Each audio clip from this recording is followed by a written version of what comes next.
I know. I know. I know. I know.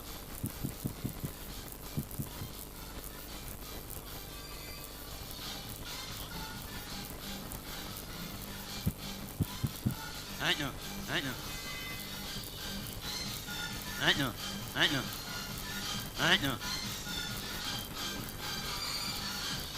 know. I know. I know. I know. I know.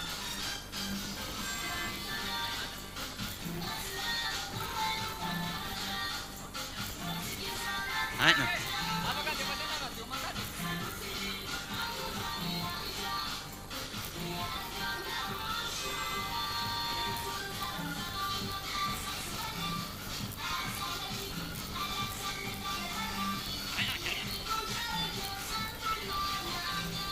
I know. I know. I know.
Nahabola kosa ty tsy mety teriria.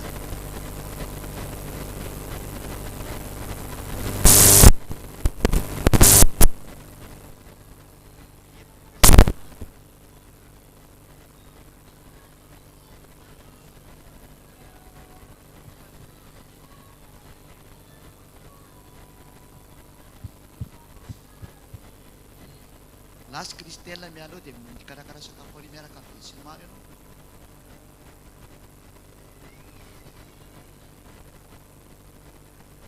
Rehetra eo indray ianao izany.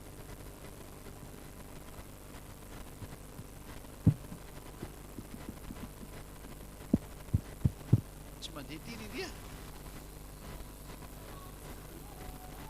Zay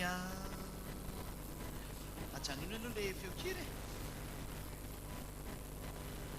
Ty tsisy aloha miara-miaina amin'ny anao koa nge ty e. Ka le micro lasa henanao tsy. Azo kopena raha tsy hoe. beundra teo atao micro fotsiny.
Mizara tenena taminareo isan'ny fa izao tontolo izao ilay tsy raha anio imezany ary zay izay mihitsy nefa tena mahafinaritra anay rehetra rehefa manolotra amin'izany fa tsy metsiko izy Izay ny antony antsoinanareo sady misy fanambarana mo ataon'ny Elianareo zany fa vonomelan'ny fanambarana hoe fanteny indray dikan'iny. Nefa le fanambarana tsy vaovao fa eo anatin'ny soratra masina ihany fa ny olona tsy maheno izy. Olona mpanatateraka mbola sy tonga dia tsy azo tenena rehefa sy tonga mpanatateraka. Rehefa tonga mpanatateraka dia tenenina amin'izay hoe ty le teny dia ho ampiarina aminareo. Mba tanteraka ny tenin'ny dada vavy tsy manao na inona na inona dada Yava adimiana ihany sao dia tsy mety amin'ilay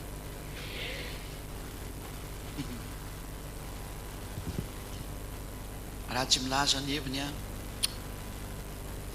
ampaminany mpanompo izany hoe tsisy nenina zahatra azo atao raha tsy miteny elo. Fomba ny zany ny mampilaza vitany filazana dia mandeha ny fanatanterahana. Zay daholo ny antony ny azakazaka nampanaovanareo andana miazakaza satria efa tsisy tsony ny fotoana anaovanareo an'izany fiazakazana zany. Afa miraikiraiky eo nareo maiza mamaly ny teterizay maiza mamaly so tena ho anareo fampitaony amin'ny namanareo any zany. Mety ho vitandroany ny teny mety tsy vitandroany ny teny fa mety toizan'olay amin'ny manaraka fa terina amin'ity dia androm-pifaliana foana zay ho anay tia satria ho avy ehosoanay dikan'izany rehefa ho avy ehosoa dia izay ny mihetsika voalohany satria tsy mety raha voatzay mihitsy mantanteraka an'ilay teny eny tsy maintsy mandeha ny mpanatanteraka an'ilay teny tsy maintsy mandeha ny miaramila lanitra lanitra manatanteraka tonga izay natanteraka zay dia ho avy ehosoa tsy maintsy mandeha amin'izay ny fanatanteran'io teny io dia ho avy ehosoa ka le vehiviny ehosoa mihitsy ny mahafaly anay mehody amin'izay zay ka le fodinay mihitsy ny tena mahafaly anay zany daholo zany fa ny mahafaly anay dia nahitany ehosoa faly nahitanareo any mahatonga ny am'teny hoe ena mijoroanareo joroanareo e aza miandry fagagana sy fanasitrana fa zany zaratsy na izy ary zany dia manino dia misy rehefa tena mipetraka dia manino manganao tsy ho faty raha ohatra ka misy zany raha mbola maty any ny hafarany dia tsy misy nilina ho azo koa ndreka zany fa olana temporaire fotsiny iny fa tsy tena izy fa ny teny ilaina dia le tena fiainana manak'izay zay ve zay aloha zany ny fampidirana fa dia daina soanareo daina kanitsika maso mosika ary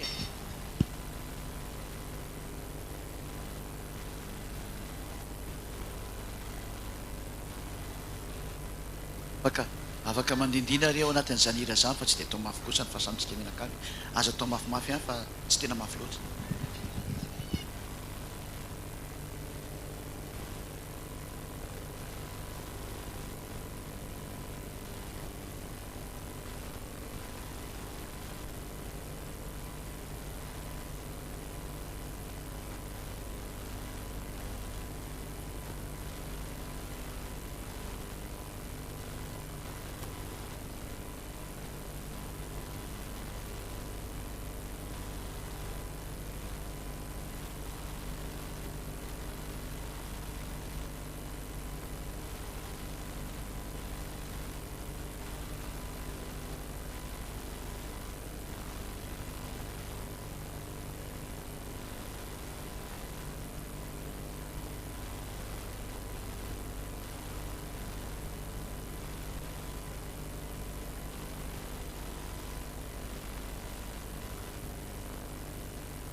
araka nefa mahazo aratsy be kosa ny fenifeo tena tsy mety mihitsy.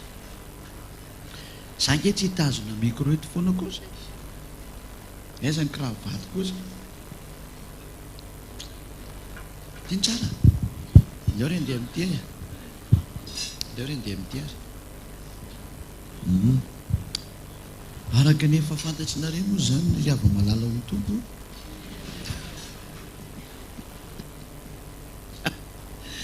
Dia tsy maintsy laniana ty sakafo ty zay tonga eo, ary tsy misy mahazo mivoaka eo mihitsy ny raha tsy tapitra io sakafo io. Ao zay zany daholo azo toary miainga zany ny tolona tolona amin'ny sakafo.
isa isa isa isa rote ohatran medium be a medium be medium be medium be mbola medium be foana isa isa isa lasa manako indray le izy isa lasa manako le toky efa tsara be le tamin'ny volohany teny iny e fa lasa mivainareo dia lasa ratsy be le izy nefa taminy efa tsara be avehina amin'le regilasy tamin'ny voalohany e tamin'iny nety dia lasa tsy mety un deux trois lasa manako nefa teo sady tsy manako ny tsy maninona mety tsara zay zao azoazo mety fina azo efina mety fina tsara tsara mety mbola tsy tena mety sa mety asina inona re zany feo zany asina un deux trois manao le niveaun'le feo nefa ny amin'izany manao mety tsara rikatra amin'le stream anareo ambony tsara tsy manapaka mihitsy un deux trois un deux trois un deux trois zay mety ve maheno tsara ve ohatra somary ampiny aigu kely fotsiny kely de kely atsasaka millimetre lozy ny fitenenana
duda dududa dadado dududa dududa tsuja duda tsu tsu tsu ao mety zay un deux trois quatre un deux trois quatre cinq six sept huit neuf un deux trois ao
1, 2, 1, 2, 1, 2, 3. Ay, liova be kosa.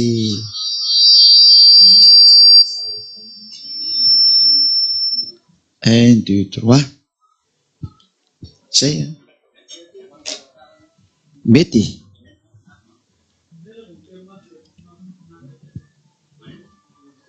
1, 2, 3. Zany. 1, 2, 3. Tsy saturé kosa zany. Isa roa telo. 1, 2, 3.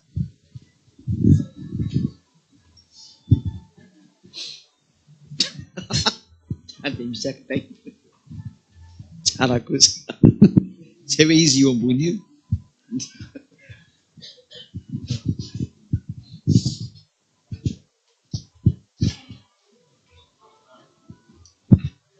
Nao ary ampidirintsika amin'izay ny direkta Riri aho.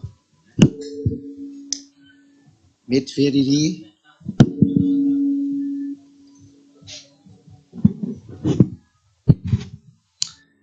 Ao ary. Tena kely any amin'ny studio ajanona amin'izay reo ny hira.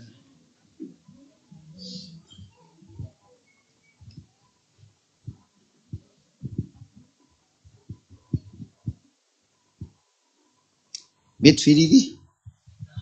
Efa afaka miteny amin'izay sa? Vola ve? Vola. Leo ary zareo ary teny mety.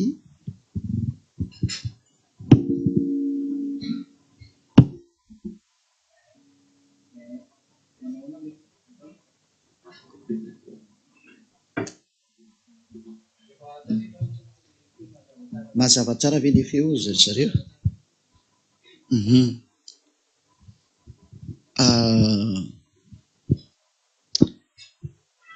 Tonga amin'ny androtsika zany zay iarahantsika indray amin'ny teny ity. Voalohany indrindra moa zany Eliady miarahaba manokana ny dada manala Yayava amin'ity fiarahantsika eto ity, ary miarahaba manokana ihany koa ny Yahosoa voninahitra ho azy mianaka mandrakizay ary miaraka amin'ny Bisobe ho azy mianaka. Tafaraka indray tsika amin'ny teny ity. Nareo no misolo tena ny olona rehetra rehetra atao fanjakana masina, ary nareo ihany koa izay tonga eto no manatrika azo fanambarana ny ely azo. Inona moa ny atao hoe fanambarana zany? Vitantsika eo rehefa aveo fa aleontsika aloha hiaino an'izay ho tenenina eto. Malitsika dia nandresy nafantatra fa ho avy Yahosoa. Mety miteny ny olona angamba moa zany tsy efa fantatra ao anatin'ny soratra masina. Fantatra nareo fa tsy hainareo no tena fandehandeha izy, tsy hainareo olombelona zany. Raha nahay nareo tsy nanao foana, ary raha nahay nareo dia efa tokony niala tamin'ny fahotana. Fa mahatonga aloha tsisy nety niala tamin'ny fahotana, tsy hainareo le izy ny dikan'izay. Ary izay zao zahatra ambara izao toy ny izay efa henonareo tamin'ny mbaly, fa manome précision-nareo amin'izay kotsiny hoe inona ny antony atao hoe ho avy Yahosoa. Fa misy inona dia hisy inona tany dia mipetraka avy hatrany moa tsy teny izay hoe raha ho avy izy, inona ny antony natongavany, ary inona ny vokatry ny fahatongavany, fa nisy inona tao anatin'izany rehetrarehetra zany. Mifono zahatra betsaka zany hoe fiavian'i Yahosoa, ary mety misy miteny mihitsy ny hoe tena adaladala mihitsy nareo amin'ny Yahosoa ao. Hoe izany ve no zahatra ho teneninareo dia izy amikoa no taitra amin'izany. Ka izay mihitsy ianao le tsy taitra mihitsy ny tena ampahafantarina anao dia engany ianao mba tsy ho taitra hatramin'ny farany. Ary raha tonga ny andro mahataitra ny olona rehetra dia ianao ara-paherezana mihitsy aza mety taitra mihitsy ny fa ireto ao ny zahatra anjoanao. Ary zakao ny fahoriana fa ny endry mahita ny loza ho aka mery, ary ny adala mandrosoka avoa. Ny manodidina izay fiavian'i Yahosoa izay no resahantsika zany. Mimiridiredy ianao izy ny olona. Dia tadidio tsara fa ny teny eo anatin'ny bokinareo dia izao voalaza hoe fa ny adala amin'izao tontolo izao mihitsy no fidian'Andriamanitra mpamelatra ny endry. Fa ny fahendrehan'izao tontolo izao kosa dia fahadalàna eo masony io Andriamanitra ny Abrahama io. Io zany zany tsy mikaonty mihitsy izany ilay fahendrenao. Tsy mikaonty izany ilay tenina hoe nareo no endry. Fa ny tena izy indray ilay adala raha ny tena izy no tiana. Satria ilay adala rehefa tenenina dia mety ho endry izy, fa ny endry raha tenenina be loha izy be saina dia zavatra hafa ny ataony, fanoherana andrera ny ataony. Ka izay iroso amin'izay amin'ny teny hoe inona ny fonosana hoe fiaviany Ahosoa zany. Inona ny fonosana izany? Fa manina izy no avy. Ny antony dia tonga ny andro ny fahamaliana. Izany no tena zavatra ampitaina amintsika hoe andro ny fahamaliana zao. Ka mandro ny fahamaliana anazy dia mandeha ny kapoka zany. Ary izay mpikapoka izay ilay ho resako aminareo hoe ity tanomasinareo ity ny lehibe mikapoka anareo. Ary olombelona eto ambonin'ny tany. Na mety aminao na tsy mety aminao zany dia hitanao eny ihany ny toy ny rehefa avy eo mbola hifankahita foana tsika. Mbola hifankahita eny foana tsika amin'ny fotoana izay tsy mety eo nanao aminay. Na mety aminao na tsy mety, indrindra efa tapitra ny ainao dia izao olona izao no hitanao. Ohatra hoe ianao rety ambonin'ny tany, ho hitanao fotsiny ahy. Efa ny teny ekonomia tsy be izy hoe lehibe ny mpitsara ty hitanareo ty. Dia sikitsikintsika ihany izay ho any aminay ve moa tsy tsikitsiky izany tena izy fa nareo no mahazo amintsika rehefa tsy dia tsika. Izay moa somary maivava ihany fa tena izay mihitsy ny fombanay satria nareo nanao anay loatra dia tsy maintsy mandeha amin'izany koa izay. Avinavina ny menareo anay dia avinavina koa ny mena anareo. Dia tsy hamarina hoe aza mamaly ratsy ny ratsy ka nareo nanao ratsy an'ilay Andriamanitra anay dia mendry. Tsy nareo eto izany fa ny olona mpanohitra izany resako izany. Io izany dia tsy maintsy menareo koa ny teny fanahy tahaka an'izay. Andao araka. Tonga ny andro ny fahamaliana. Ho porofoko aminareo aloha fa tonga ilay izy. Iza ilay mpamaly? Dia inona ny iseho anatin'izany andro ny fahamaliana izany? Inona daholo ny iseho anatin'izany? Dia ny meteny maro be anareo mihitsy ny aloha dia fenonika ianareo raha ohatra ka azo fenoina miaraka amin'ny soratra fa maromaro ty tenimeko anareo ity. Vakitsika eo amin'ny Isaia 10 andininy 7. Isaia 10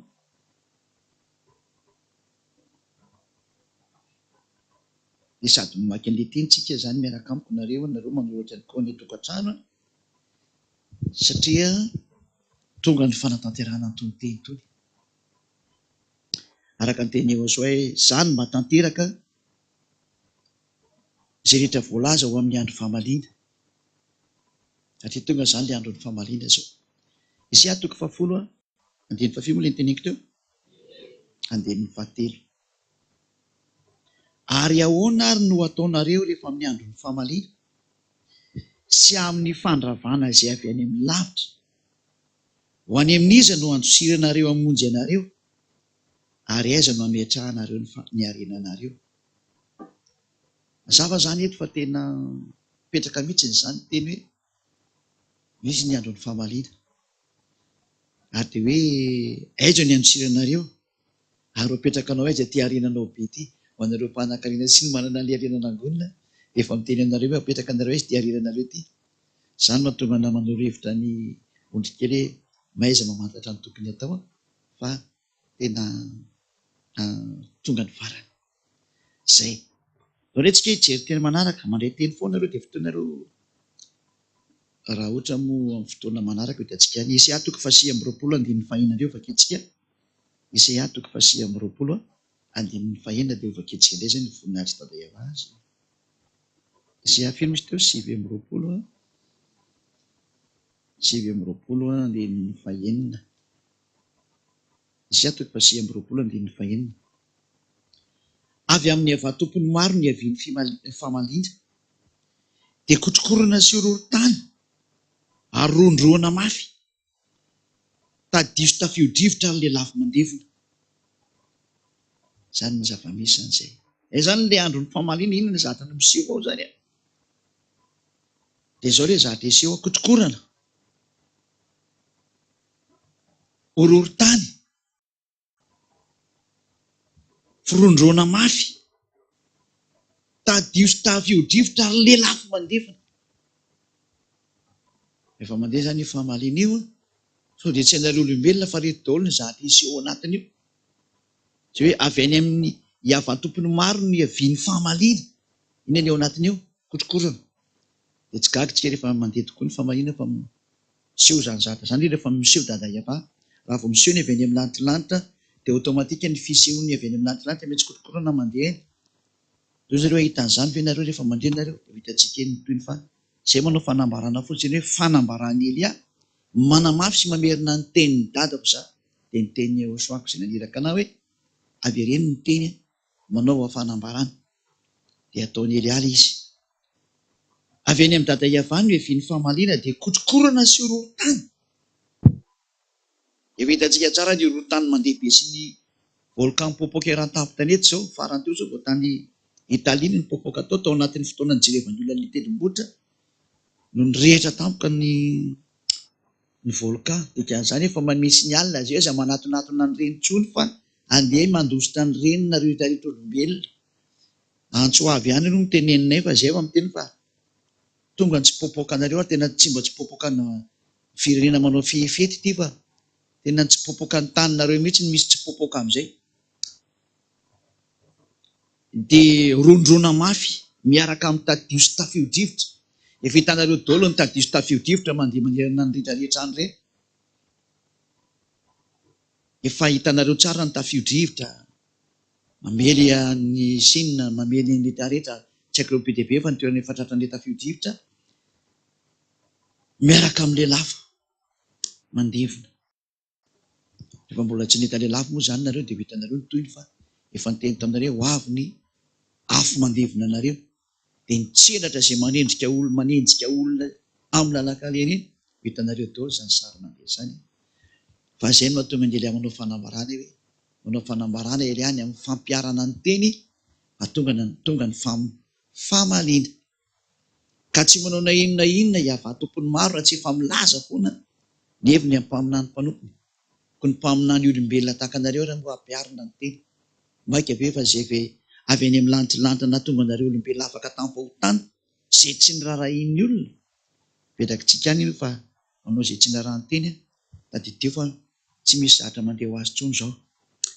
Ray rehefa kitsika indray ny teny manaraka fa manjavy izy teny manaraka anio jerevantsika satria ireo mandray teny Isaya toko fa 35 5:30 zany 5:4 ka hatramin'ny 10. Zay no jerevantsika indray Isaya 35 andiny 4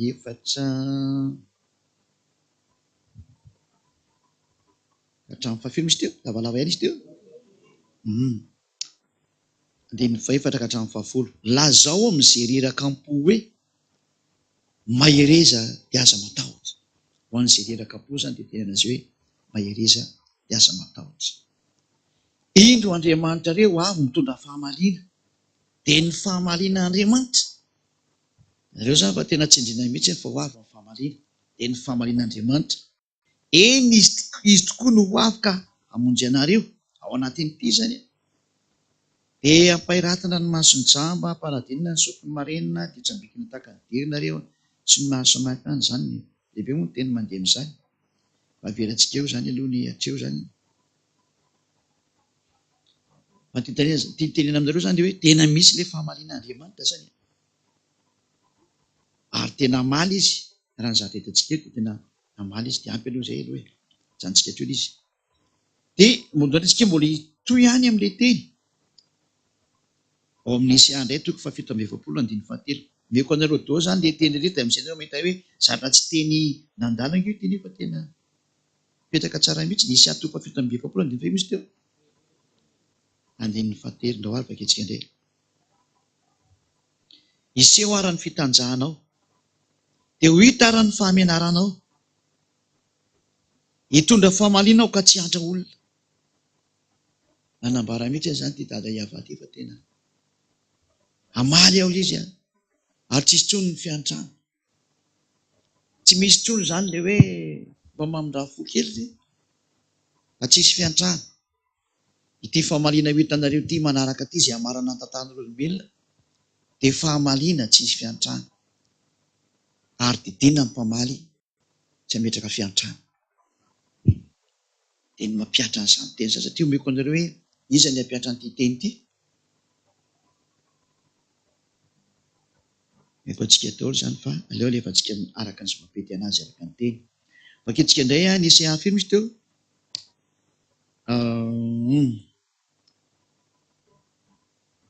Sivy amby dimapolo 59 zany andininy 17 ka hatramin'ny 18 angambana 19 isy 57 andininy 18 isy 57 fito amby dimapolo 57 andininy 7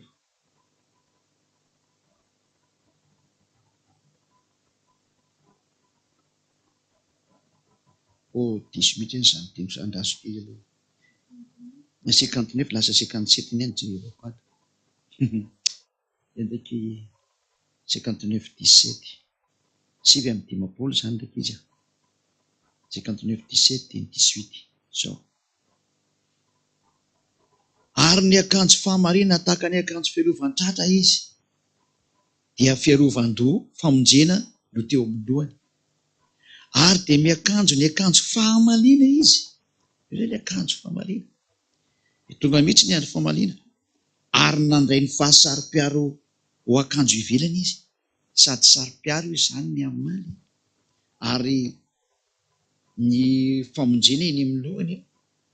Ary ny akanjo fahamarina tahaka ny fiarovan-tratra izy. Izany hita atao hoe sady nandefa ny famonjena izy ary mitazona ny fahamarina izy.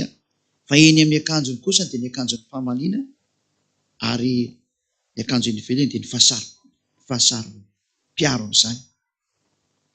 Araka ny asa nataonao no hamaliny.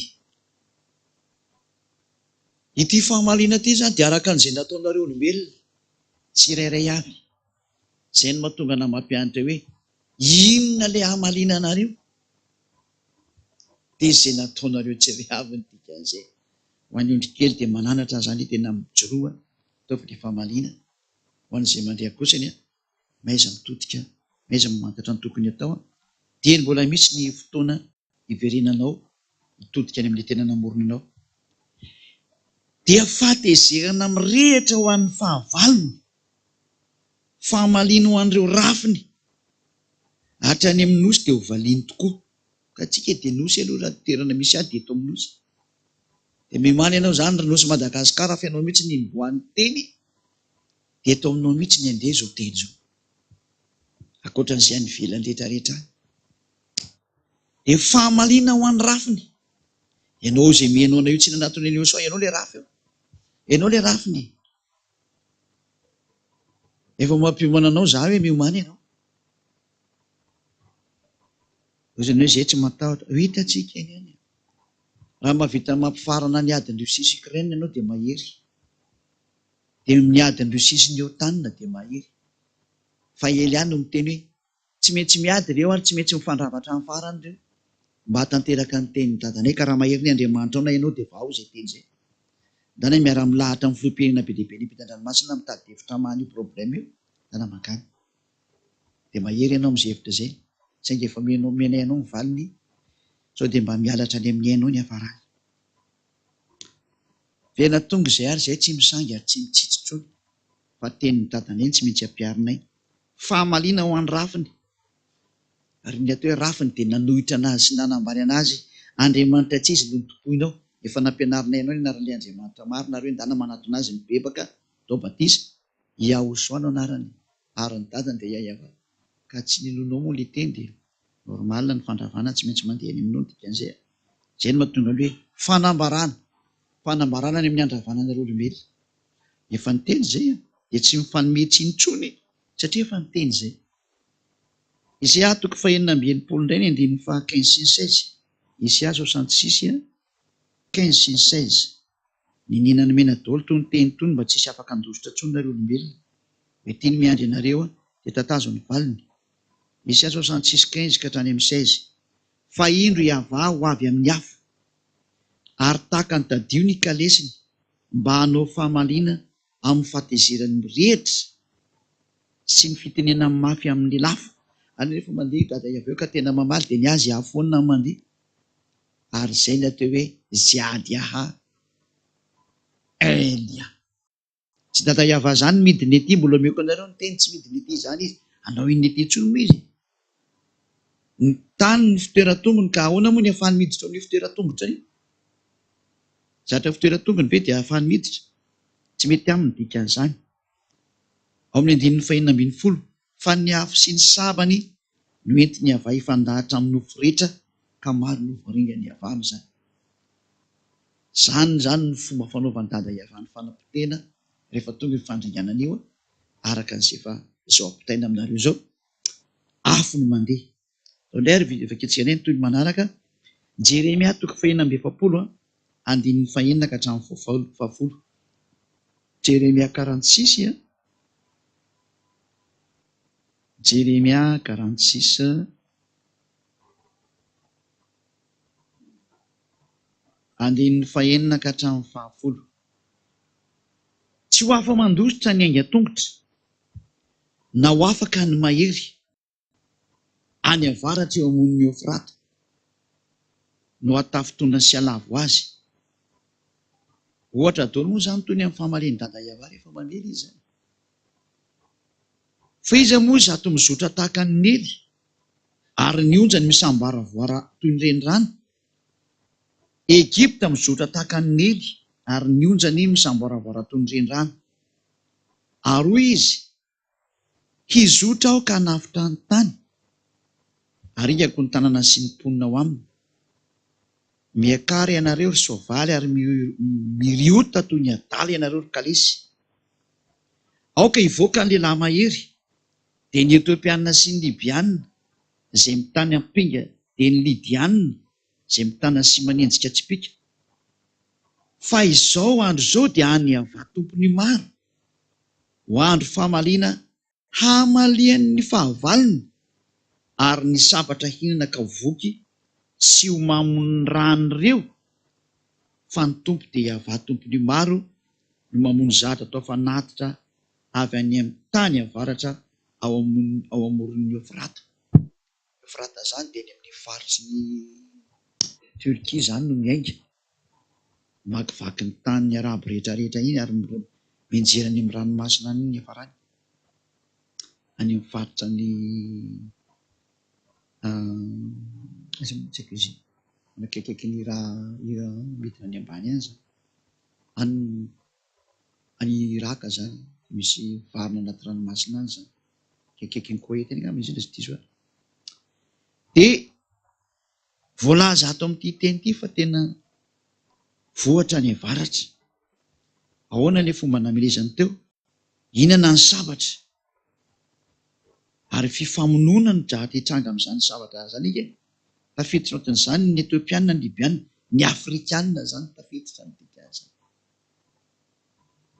Ny Afrikanina tafiditra ao anatin'ity zany, ny any avaratra rehetra tafiditra. Raha ny faritra zany resana dia hitantsika amin'izany ny faritra ny Turkia rehetrarehetra iny, ny faritra ny Georgia, ny faritra ny Ukraine, ary Rusia moa ny farany ambony raha vao izy moa raha vao avaratra ny Israel ny resana zany. Ny avaratra ny Israel moa, satria Israel ny centre du monde, dia Rusia zany resana zany. Mazava zany fa tena mipakatra any amin'ny faritra rehetra ty teny ity, ary tena voateny mafy ato mihitsy hatrany amin'ny Egyptianina.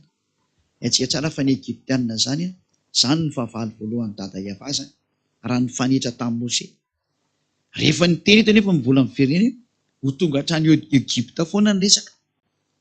Verina foana ny resaka Egypta zany, dikan'izay ilay niady voalohany tamin'ny dada iavà, ilay nifampiseho hery tamin'ny dada iavà.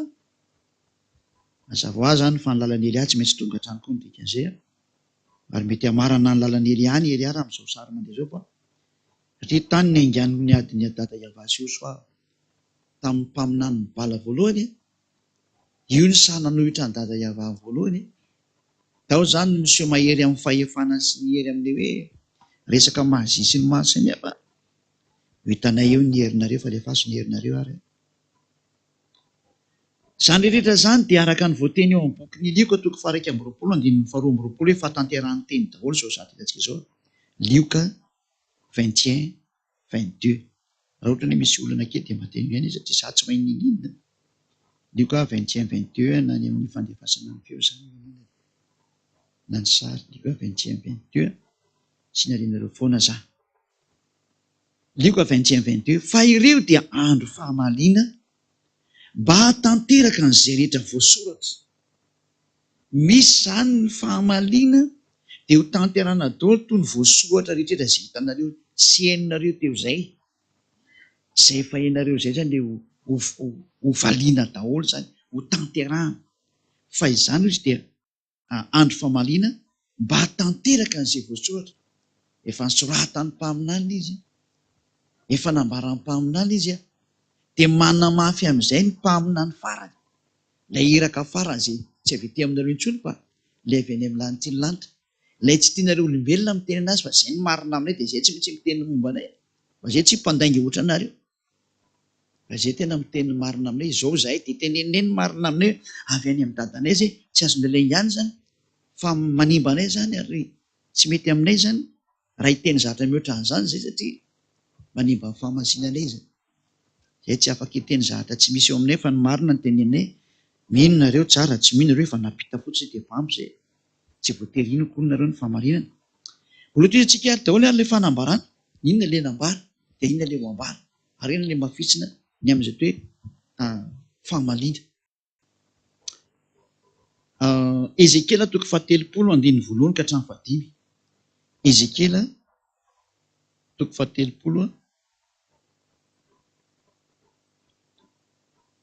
toko 5 misy teo. 7 ka hatramin'ny 5. Loko 1 ka hatramin'ny 5.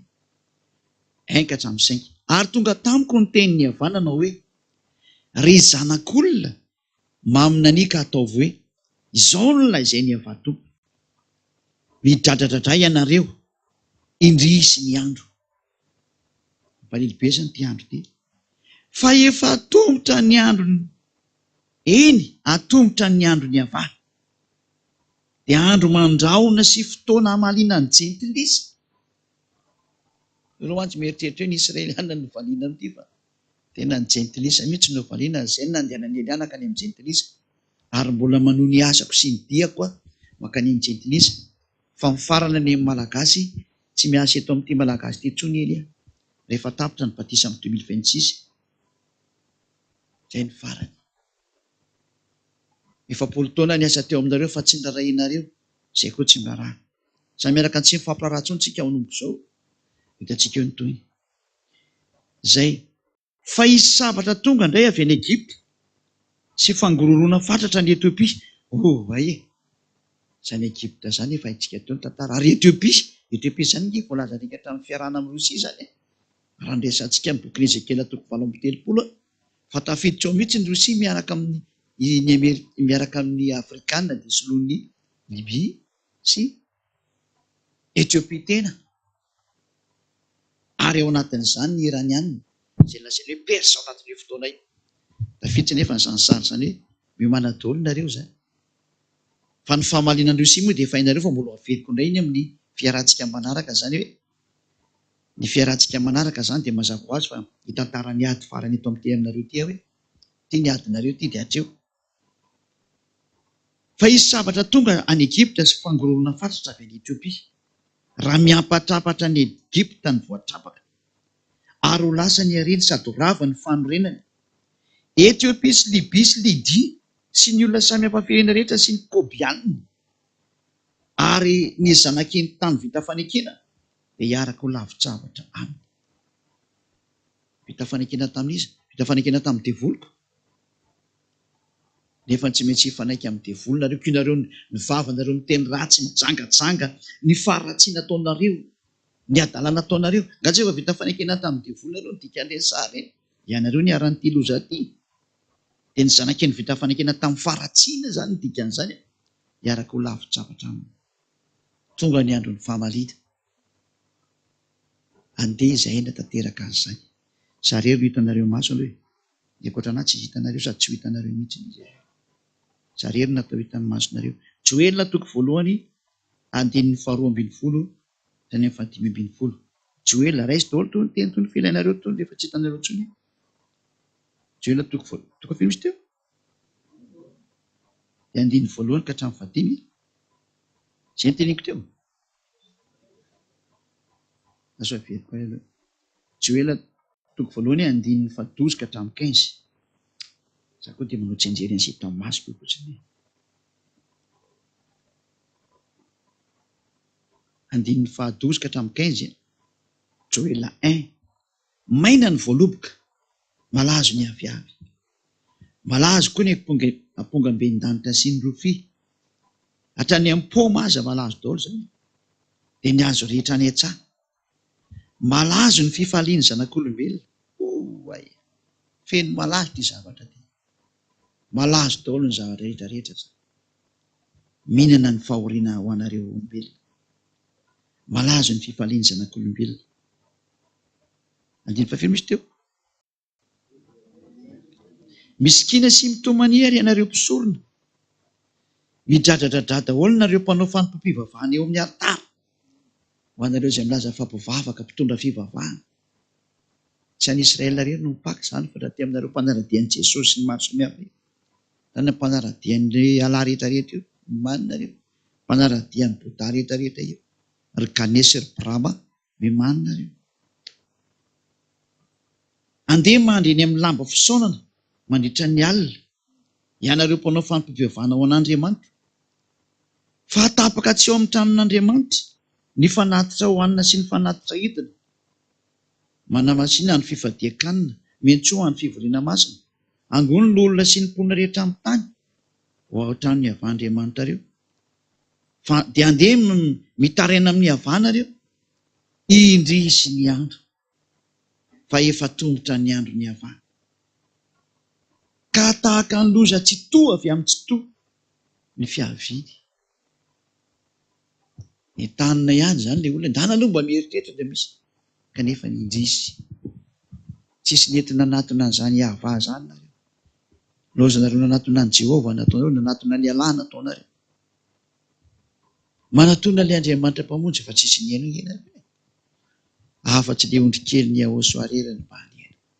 Fiadanana ny ao anareo.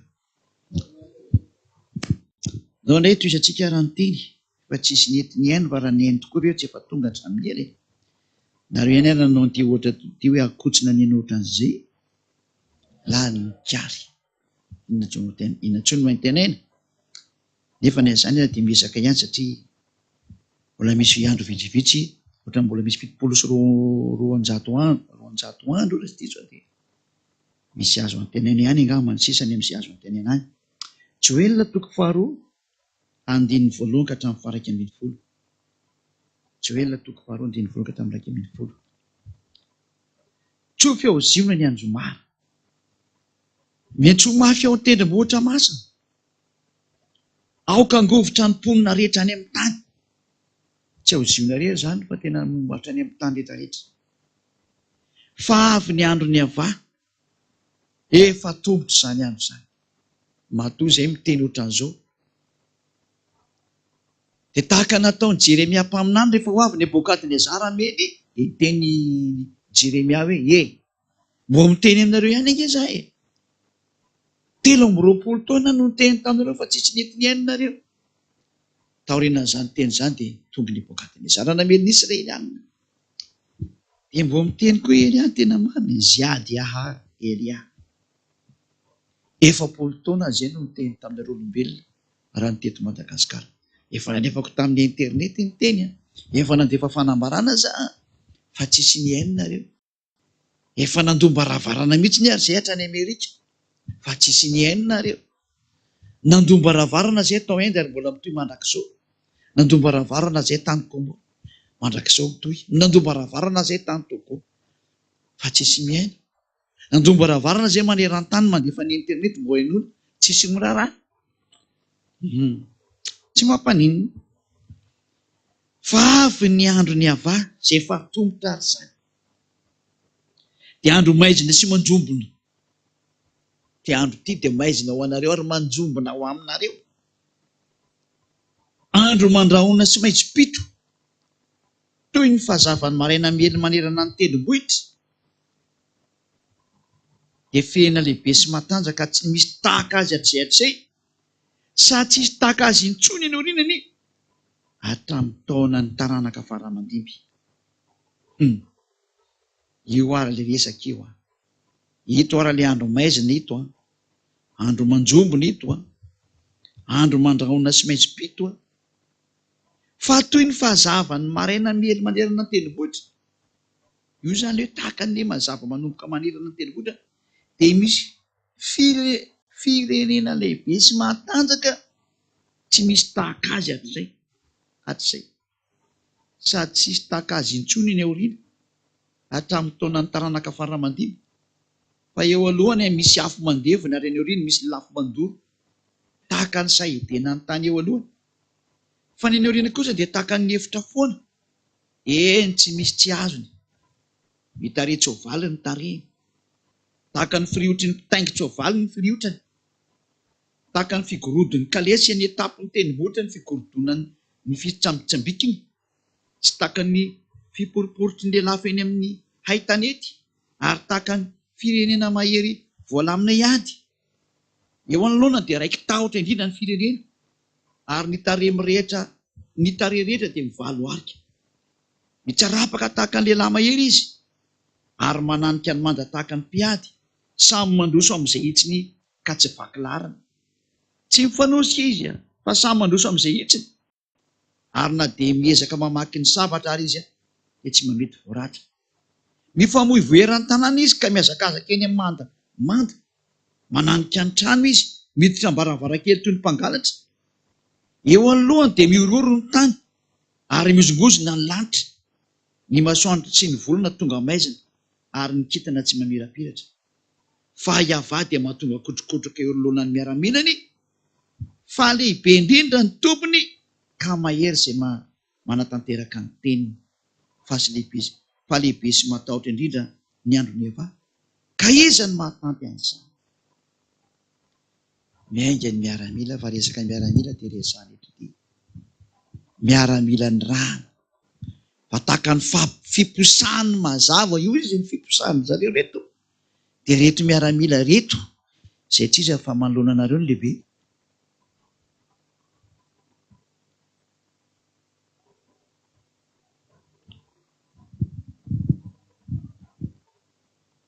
Ary ava mahatonga kotrokotroka eo anoloanany miaramila.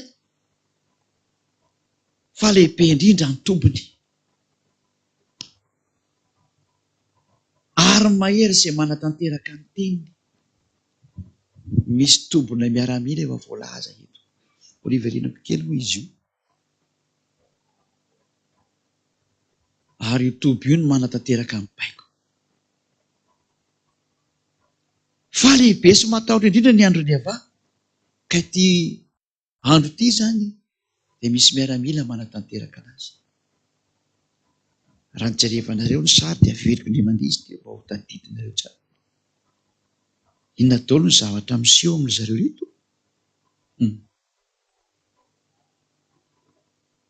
Inona ny zavatra misy eo amin'ny reto miaramila? Tombona miaramila reto? Any ava reto fa tsy any olombelona.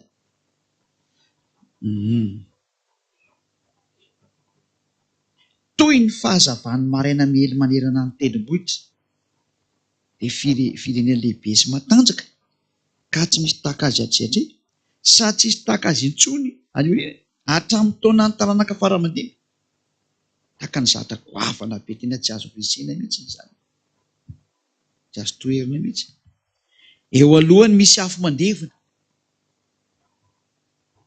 Raha mandeha zany reto miaramila reto, miaramila ny ava, afo mandevona mandeha alohany eo. Ary any aoriana dia misy ilay lafo mandoro. Any aloha misy afo, aoriana misy afo. Dada iava mihitsy mantsy ilay afo ka ny miaramila tsy maintsy afo mandevona koa io. Dia tsy miteny eo ny alohany any misy, aorianany koa misy eo. Zay tahaka ny sahedena ny tany eo alohany. Ary eny aorianany kosa dia tahaka ny hevitra foana. Tsy misy izay tsy azony. Mitarehy tsoavaly ny tarehiny rehefa hitanao izy zany, tahaka ny firiotra ny mpitaingy tsoavaly ny fiotrany. Tahaka an'izay zany ny fihetsiny. Zatra mandeha ireo, miriotra be ireo. Tahaka ny figorodon'ny alikalesy eny an-tapon'ny tendrombohitra ny figorodon'ny fitsambotsimbikiny. Ary tahaka ny fiporiporitry ny lelafy eny amin'ny aintanety eny. Dia tahaka ny firena mahery voalamina iady. Mpiady ingereto zany, sady mahay miady. So nareo milaza fa tsy mahay miady. Mpitarika anazy fotsiny hitanareo ety fa ny momba indray tsy hitany masonareo. Fa tobony miaramila izahay. Zay ilay hoe tsy afaka miteny, tsy afaka miteny zay tsy miteny ny dadanay. Mitsarapaka tahaka ny lehilahy mahery izy. Mananika ny manda tahaka ny mpiady izy sady mandroso amin'izay hitsiny ka tsy vakilarana mihitsiny. Tsy mifanosika mihitsiny izy fa samy mandroso amin'izay hitsiny.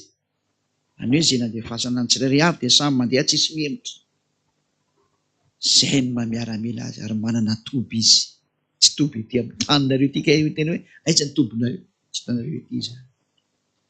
Ary na dia miezaka mamaky azy ny sabatra dia tsy mety voaratra izy. Ay no ataonao iny dia tsy mety maratra io miaramila io.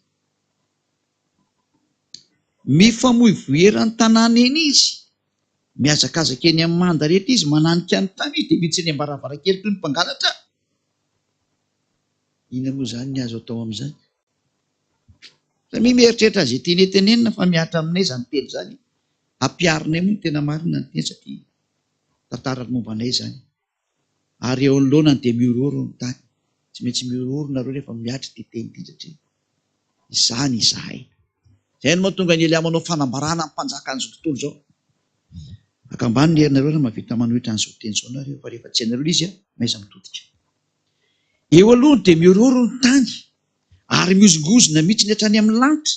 Ny masoandro sy ny volana dia tonga mbaizina ary ny kintana tsy mamirapiratra intsony. Fa iavà dia mahatonga kotrokotroka eo anoloanany miaraminany. Fa lehibe indrindra ny tobony. Teny taminareo hoe tapy lehibe ny miaramila ny lanitra ny hitanareo. Amin'ny miaramila dia misy tobiana. Tena manana toby zay fa tsy eto ambonin'ny taninareo ny tobinay. Any ambony lohanareo any ny tobinay. Dia any amin'ny tsitany masonareo. Sady tsy azonareo enjehana raha mba tia hijery ny tobinay nareo. Fa toby miantona izany. Tsy ety aminareo ety. Ho an'izay efa nanaraka ny teninay dia mahay izany teny izany. Ary mahery izay manatanteraka ny teniny falehibe sy matahotra indrindra ny andro ny avà. Efa voalaza eo fa mahery izay manatanteraka ny teniny. Fa tsy hoe malemy izay manatanteraka ny teniny na hoe malemilemy betsy na hoe tsy afaka mihitsy eo. Mahery izay manatanteraka ny teniny. Aza sanginina ny teny fa tonga ny fampiarana azy. Fanambarana Elia. Elia no manao fanambarana tahaka ny Eosy manao fanambarana satria nomena baiko Elia andro any ataovy ny fanambarana. Dia manao Elia ho an'izao tontolo izao. Ka iza no mahatanty an'izany. Vilantsika an'iny aloha fa androantsika aloha hiditra sarena kay satria misy mpanatanteraka zany io. Ina moa ny teny mihitsika teo? Joela toko fahafiry ilay teo iny. Joela toko faharoa. Dia vakitsika indray ny Joela toko fahatelo andiny fahatelo ka hatramin'ny fahaefatra. Joela toko fahatelo andiny fahatelo ka hatramin'ny fahaefatra. Ary anisy fahagagana eny amin'ny lanitra sy ety amin'ny tany eo. Dia rasy afo ary setroka mitamposina. Izay zany ilay vokatra ilay teo dia mitohy izy. Anisy fahagagana eny amin'ny lanitra sy eny amin'ny tany eo. Dia rà afo setroka mitamposina. Iny raha tsy loza mahatsiravina ho anareo zany. Iza ny mandefa an'ity zavatra ity? Ilay miaramila. Ary mandeha automatika eny aminareo iny ary nareo ihany manao an'io eny amin'ny tenanareo iny. Fa zay dia ny rana ho mpanatanteraka fotsiny hoe alefaso ity dia tsy maintsy mandeha eny aminareo na tianareo na tianareo. Fa vokatra an'izany dia ny masoandro dia ho aizina, ho ampidiana ho aizina ary ny volana ho lasa rà. Satria maninona? mikapoka hatreny ambony, mbola vakitsika hoe mikapoka hatreny ambony io resaka io. Alohan'ny hatongavan'ny andro ny ava izay sady lehibe ny mahatsiravina. Ty andro ny ava ty izay andro ny fahamaliana dia andro mahatsiravina ho anareo olombelona io, fa tsy androm-pifaliana ho anareo zany. Manomboka eto dia mitoa-maniry olombelona, tena miteny anareo zay. Mitoa-maniry sy midradradradraha fa tsisy nina azonareo atao intsony io. Efa nanome famantarana izay ary nanome ny fefy rehetra izay hoe jereo ny zava-misy ao amin'ny Rosia sy Ukraine, fa avy any aminay io, avy any amin'ny dadanay io. Ny tenin'ny mpaminany rana teo aloha io miatra aminareo, ary tonga Elia hampiatra an'izany teny izany. Mpampiatra ny tenin'ny mpaminany Elia, ary mpampandefa amin'ny fanatanterana ny tenin'ny mpaminany rehetra. Izao dia andro ny fahamaliana. Eo hitany masonareo. Tsy misy herina fa efa afaka manakana. Fa raha misy mitsangana amin'izany dia fandravana sy fandorana no hitany. Ka aza mitsofotsofika amin'izany. Izay ny teny andro mahatsiravina zao andro zao, fa tsy andro hafinaritra nareo akory, ka mpipitapitaka anareo. Joel 4:1-12 ka hatramin'ny 5:12. Joel 4:11 ka hatramin'ny 16. Iarahantsika mamaky indray. Tsy malaky loatra fa miadana tsara. Joel 4:11 ka hatramin'ny 16. Avy hafaingana ianareo jentilisa rehetra avy eny manodidina eny. Eto midina ny maherinao iavao. Hifony jentilisa ka hiakatra ao amin'ny lohasan'i Josafata. Fa ao ny hipetrahako hitsarany jentilisa rehetra avy eny manodidina eny. Ary soa ny fijinjana fa masaka ny vokatra. Avy ianareo ka manao sosia, fa feno ny famiazam-boloboka, mihoatra ny vata famantazana, fa be ny faharatsiana. Izany vahoaka amin'ireo indrina be amin'ny lohasaha fitsarana. Tsisy teny lohasaha ty fa omeko anareo sady fa ny lohasahan'i Josafata izy io. Izay atao hoe tendrombohitra ny Megiddo, izay hiafaran'ny adinareo, dia nareo samy olombelona ny tsy maintsy mifamono. Fa izay dia mpandefa ny fanatanterahana ny teny, fa ianareo olombelona ihany ny tsy maintsy manao an'izany. Fa Elia kosa dia nirahana nametraka ny teny hoe fitao ty. Izany vahoaka be mirehondreno amin'ny lohasan'ny fitsarana, fa efa tongotra ny andro ny ava ao amin'ny lohasaha fitsarana. Vahoaka be ny voangona, tsy maintsy tonganina nareo na tena na tsy tena. Fa ny ondrikely Yehosoa kosa dia ampahiriziko hoe joro tsara hatramin'ny. Fa ny masoandro sy ny volona dia ho tonga maizina, ary ny kintana tsy mamirapiratra intsony. Iava miherinao ziona, ka mampikotrokotroka ao Jerosalema, ka iororo ny tany aman-danitra. Fa Iava kosa ny fialofan'ny olony sy arovana mafy ho an'ny zanak'Israely. Efa tonga any ny azo aliva roa ka anjanareo ny mieritreritra ry Israely any, raha sendra maheno anareo. Efa miasa izy mirahalahy. Tahaka ny Elia efa miasa ary mandefa ny teny rehetrarehetra. Zame mandinika ny endra mahita lozaka mery, ny adala kosa mandroso kavo. Andro ny ava azo. Miherinao ho zio ny Iava, ary mampikotrokotroka ao Jerosalema mihitsy. Ho an'izao tontolo izao ny teny, satria tafiditra amin'izany ianareo olombelona rehetrarehetra. Ao lohasan'i Josafata. Amosa 5:5. Amosa 5:5, 19:12 ka hatramin'ny 20. Amosa 5:16 ka hatramin'ny 20. 16 ka hatramin'ny 20. Koa izao no lazainy Iava, Iava Tompo Andriamanitsy ny maro. Eny ankalalana rehetra dia hisy fisaonana, ary eny an-dalambe rehetrarehetra dia hisy anao hoe indrisy, indrisy. Ary antso ny mpiasa tany, hitomany izy. Ary izay mahay hira fisaonana dia hantsoiny mba hanao hira fisaonana. Izany hoe ifampiantso ny olona rehetra, efa hisaona daholo. Hira malahelo, ataovy hira malahelo fa tsy mety intsony ity. Ary any amin'ny tany voaloboka rehetra any dia hisy fisaonana. Fa andeha hamaky eo aminao aho, hoy Iava. Lozany izay maniry ny andro ny Iava. Hataonareo inona moa ny andro ny Iava? Dia aizona sy tsy fahazavana. Aizina fa tsy fahazavana. Tahaka ny olona mandositra ny liona ka sendra ny bera, ary eo mandositra ny liona ianao zany dia tratra ny orsa. Tsisy nina azo antosirana ny dikan'izany. Zava-doza ny andro miandry ianareo. Fanambarana avy any amin'ny dada Iava sy Ahosoa izay entiny Elia ilay ny rany anampitany teny aminareo. Fa rehefa tafiditra ao an-trano nareo ka mitehy tanana amin'ny rindrina ekekerin'ny mena rano, tsisy nina azy nareo intsony ny atao ry olombelona. Tonga ny andro ny fahamaliana, izay andro manjovona sy mahatsiravina ho anareo. Moa tsy aizina va ny andro ny ava fa tsy fahazavana. Tsy aizy pito tsy misy mangirana akory ve izany? Ampizay ny andro ny avany tena tiako nampitaina anareo, fa ny tohina moa dia mbola tsisy nahoraisina intsony, tsisy fankasitrahana intsony, tsy manana fanantenana intsony nareo. Ny endry mahita ny loza ka mery dia mbola misy ihany ny andrenesana an'izao teny miantso zao. Fa ny teny mandeha miantso, fa ny loza tsy maintsy mandeha koa. Tsy afaka hiteny ry olombelona hoe mba hahay-moro kely aloha. Izay no mahatonga ny hoe ho avy Ahosoa, manaraka an'izay avy hatrany ny fampiarana ny teny. Izay mahay mitodika mitodiry, rehefa tsy mahay mitodika dia tatazo ny valiny. Obadie toko voalohany 15. Obadie 1:15. Izy moa tsy manana fa sy toko iray ihany. Obadia 1:15. Obadia 1:15. Fa efa tongotra amin'ny jentilisa rehetra ny andro ny ava, toy ny nataonao no mba hatao aminao kosa. Eny, atsingeriko eo andohanao no nataonao.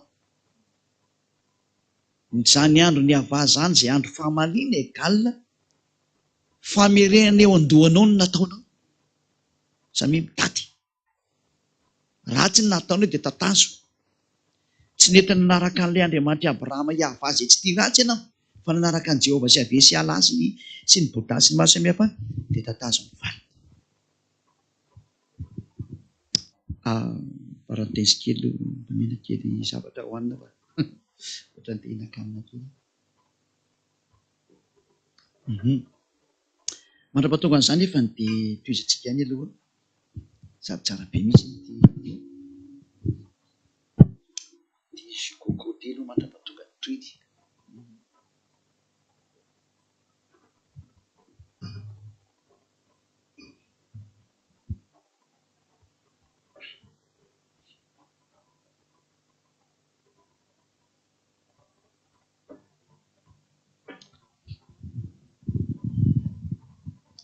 Faingo kely aloha dia toizantsika rehefa avy eo. Efa mety daholo. Ohatrany hoe toy ny nataonao no mba hatao aminao kosa.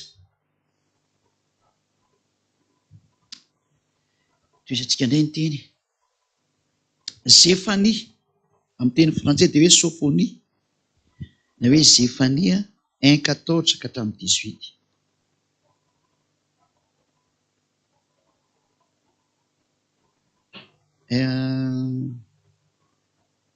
Quatorze ka hatramin'ny 18.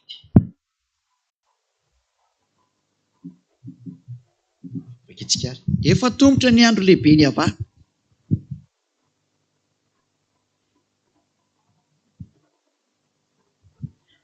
Tapana kely aloha zany fa maty ny gropy eny ambony dia alohantsika aloha zany anapaka kely zany eo.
Ho toizantsika zany fa efa niverina fa efa naisina moa zany raha ho an'ny télé locale sy radio locale, ho an'ny internet moa ny azy mitohy foana io. Fa efa tombotra ny andro lehibe ny ava, Sefania 1:14 ka hatramin'ny firy izy teo? 18. Efa tombotra ny andro lehibe ny ava. Eny efa tombotra sady mihafaingana indrindra. Aloha atoro kely palitao fa mafana be aloha.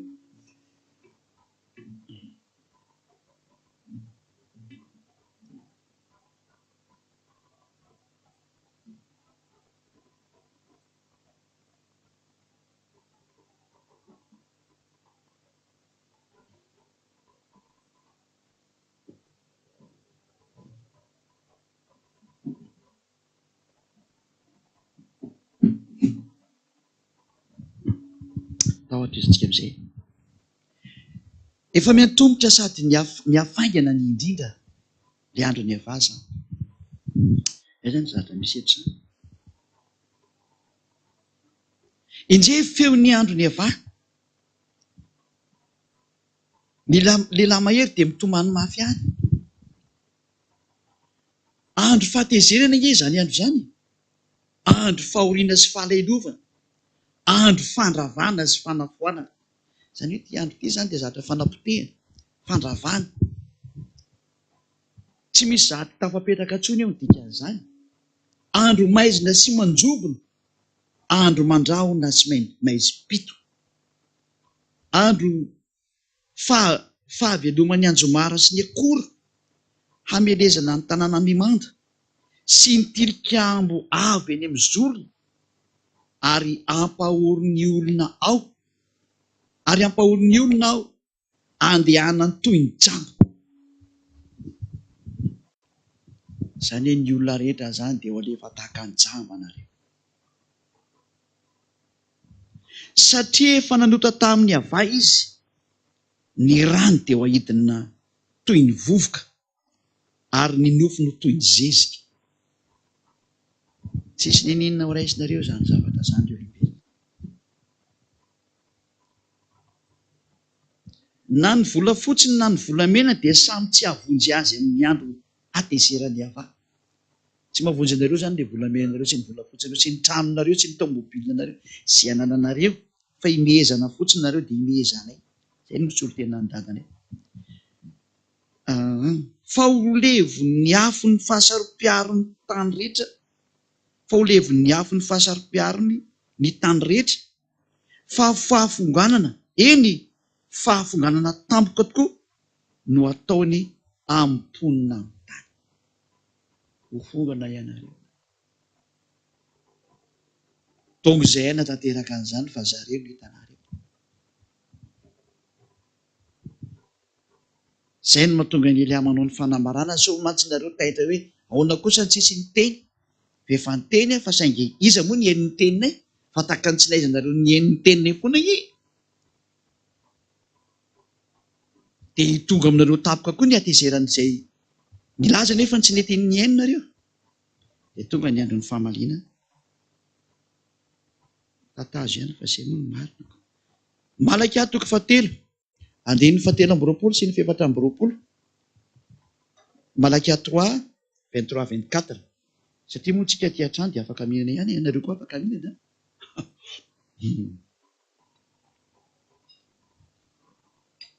Ianareo koa afaka mihinana eny an-trano any.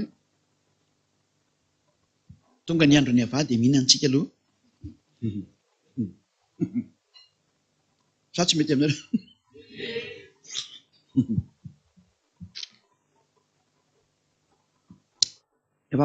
Efa azonareo vakina ny Malaka 3, 23-24.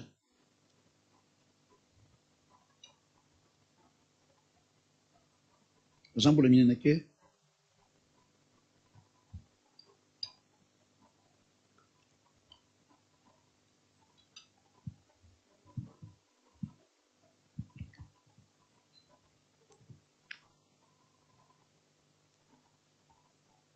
Malaka que misy teo 3.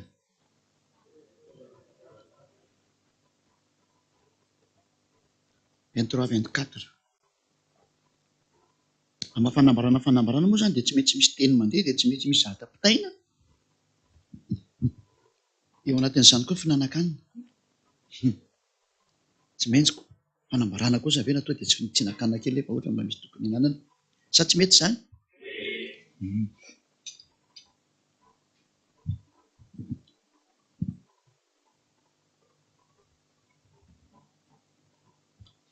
Dawa. Indro izao aniraka ny Elia.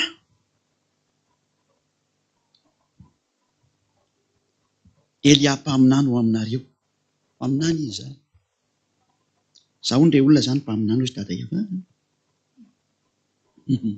Sotra petsaka dada malala. Eny tsy mbola tonga ny andro ny ava. Ilay lehibe sady matahotra. Ane rehefa ho avy zany ty andro tia, mandeha aloha Elia. Dia tokoa Elia fa tonga zany. Inona zany no avy ny dikan'izay? Andro ny ava ny dikan'izay. Le maninona le andro ny ava? Le mahatsiravina. Loza. Zatra tsy mahafinaritra zany. Le lehibe sady matahotra. Fa rehefa tonga kosa zany Elia zany, izy no ampody ny fony ray ho amin'ny zanaka, ary ny fony zanaka ho amin'ny rainy. Fa andrao ho avy eo ka amely ny tany amin'ny fandrianana. Avenaingana aloha zany, ny fony dada malala ho any amin'ny zanany, ary ny fony zanany kosa tavera fony dada malala, Ava. Vitany Elia zany sa tsy vitany? Izany vavolombelona. Vavolombelona reo? Ay, mba le fisary kely vavolombelona solo tenareo zany.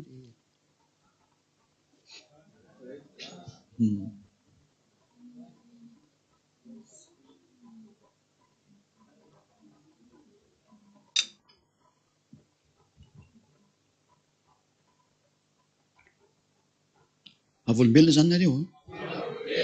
Aleo zany nakanina kely vavolombelona zany nareo. Tsy mety asiana fanamarina daholo za rehetra.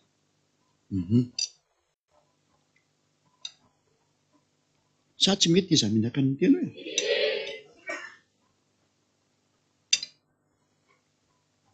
Sady nareo efa ninona be dia be teo ny anahy kely fotsiny dia mba atoroko indray zao. Ao a.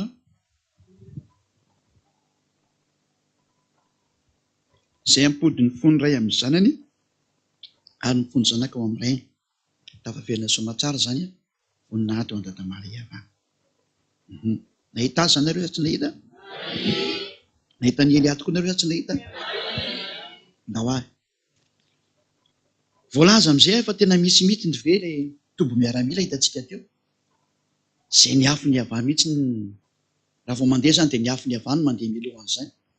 Ary any aorianan'izany koa dia mbola afo ny Ava. Matoa zany misy tobo dia misy miaramila sa tsisy? Ao raha vakitsika ny teny Joshua 4:7-10. Joshua nahita santionana miaramila lantilanty efa nidina taty nareo zany. Mba ilazako aminareo misy anie zany. Joshua 4:10 izy teo.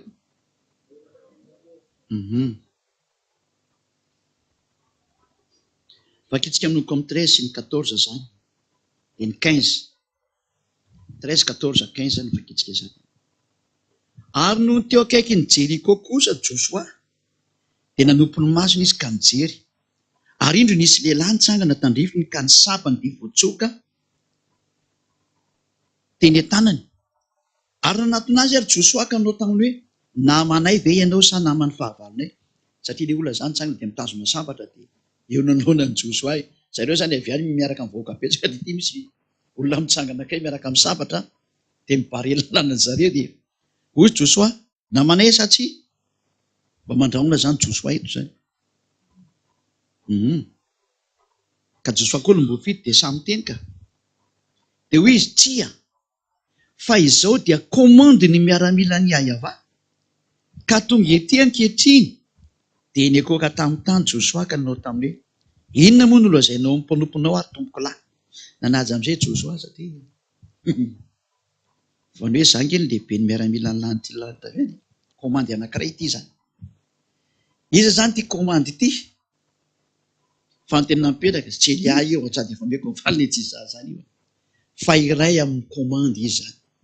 Nirahana andeha no iny hiteny amin'reto vahoaka Israelianina reto. satria ndeha hiady ry zareo. Sady mihina ihany ele dia tsy mety aminareo? Mety raha samy mihinana da hoara. Azo mihinana koa nareo ka. Fa aza dia atao mipoaka fotsiny le vilera sy indray misy vilia kekinareo ty. Eny be aty kosa le pakipakipaka. Dia tsy mety ilay izany. Dia hoy ilay komandy. Esory amin'ny tongotrao ny kapanao fa masina io tanijanonao io. Dia nataony Joshua. Satria présence ny avy any amin'ny lantilanitra dia izay manodidina azy eo tsy azonao asiana zavatra hafa. Dia miala avy hatrany ny kiraro moa mariky ny fanantsarana. Zay. Eto zany tsy dia nahita hoe misy miaramila mihitsy ny dikany komandy ny miaramila. Misy zany le sa tsy misy? Sy nareo mieritreritra fa nareo eto ambony tany ihany manana miaramila fa izay manana izay. Ary Elia manana. Satria tamin'ny masonareo miaramila koa. Dia izay miseho mendrika olona zarena miseho mendrika olona. Ny ety ambony tany zany tena olona mihitsy ny aka.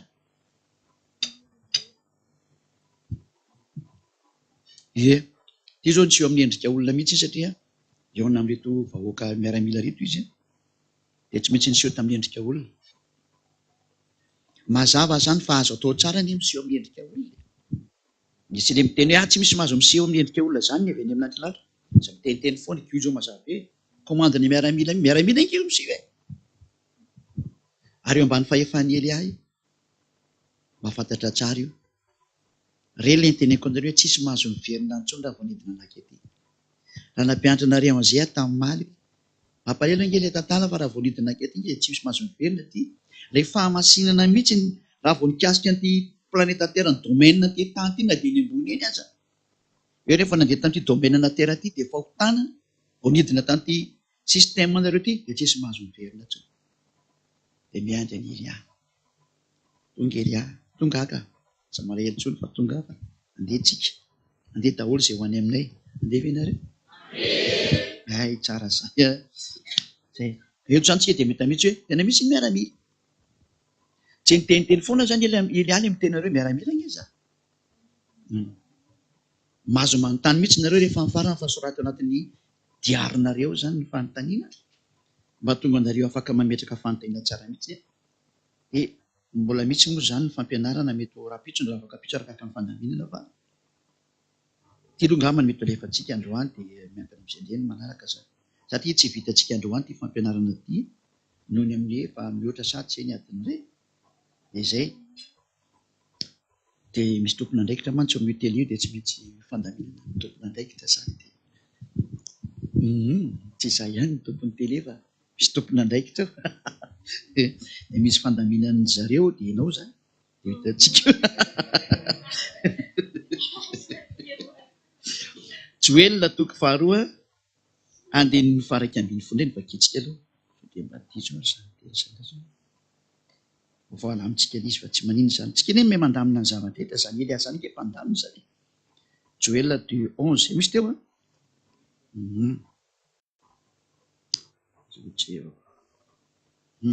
Joelina 2:11. Ary ava mahatonga kotrokorona eo anoloanany miaramilany fa lehibe indrindra ny tompony. Ary mahery izay manatanteraka ny teniny fa lehibe sy mahatahotra indrindra ny andro ny ava ka izy matanty an'izany. Misy zany ilay miaramila sa tsy misy? Misy zany ny tombony sa tsy misy?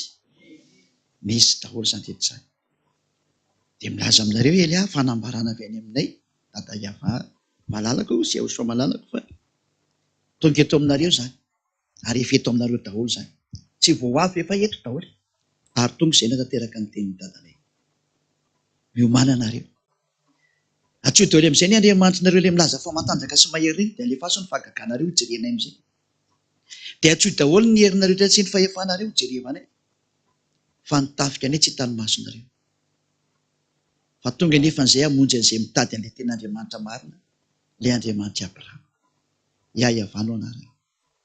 Ary Joshua ilay mpaminany faran'ny rano dia ilay sanany malalaka. Ary Elia zao ny rano zao merina ny olona satria efa laza Joshua. Anjaran'ny Elia sasany mamerina ny olona mba hitanareo zao. Mirasonareo olombelona mba ho tonga sainareo satria Tsy misy nina azonareo antenina intsony a. Efa mene famantarana nareo jereo ady Losio ary tsy misy mahay miady aminy. Hodivendrany reo fa tsisy mahay miady amin'ireo zany. Hiditra eo ny teny manaraka sy ny fampianarana manaraka. Endra mahita androsaka mery ny adala mandrosaka ho. Ajanoko hatreo aloha zany ny androany. Fa mbola misy mihitsy ny toy ny amin'ny manaraka mbola mitoy io. Afaka mametraka fanontaniana ireo fa amelan'izay aloha tsika andao aloha tsika hihinan-kanina kely aloha vetivetika tsika rehetrarehetra. De sady mihaino hirahira ho an'ny Osoa, ho avy Osoa verina kely sany ery mba ho jereo enotsika. Araka ny fombantsika moa dia afaka mandindy daholo izay te handeha rehefa amin'ny Osoa satria ho avy ve Osoa ahoana moa tsika ny tsy handidy zany. Zay zany fa tsy mitabataba fotsiny tsika fa alina ny andro fa tsika afaka mandihy satria trano tsika ity. Dia atao trano tsika fa tsy aiza akory dia afaka mandihy tsika. Tsy ataontsika mafy fotsiny zany dia afaka mifaly tsika. Dao ary hihinan-kanina. Ary ho anareo izay nitokantrano koa dia dana mihinan-kanina daholo. Dao ary. Afaka mametraka fantinana rehefa avy eo.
tonga indray tsika zany amin'ny fitohizan'ilay teny teo a.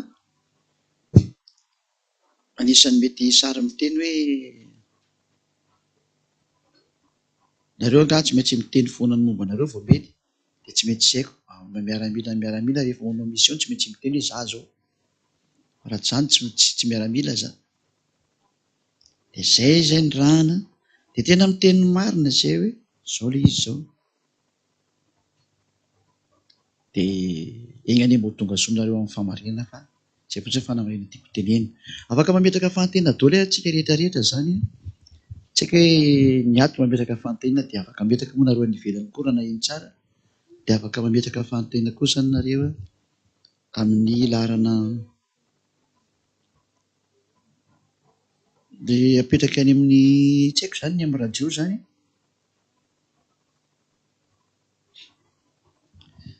Apetraka zany numéro telefona. Ohatran'ny lasa maizina be ny sary hitako ato.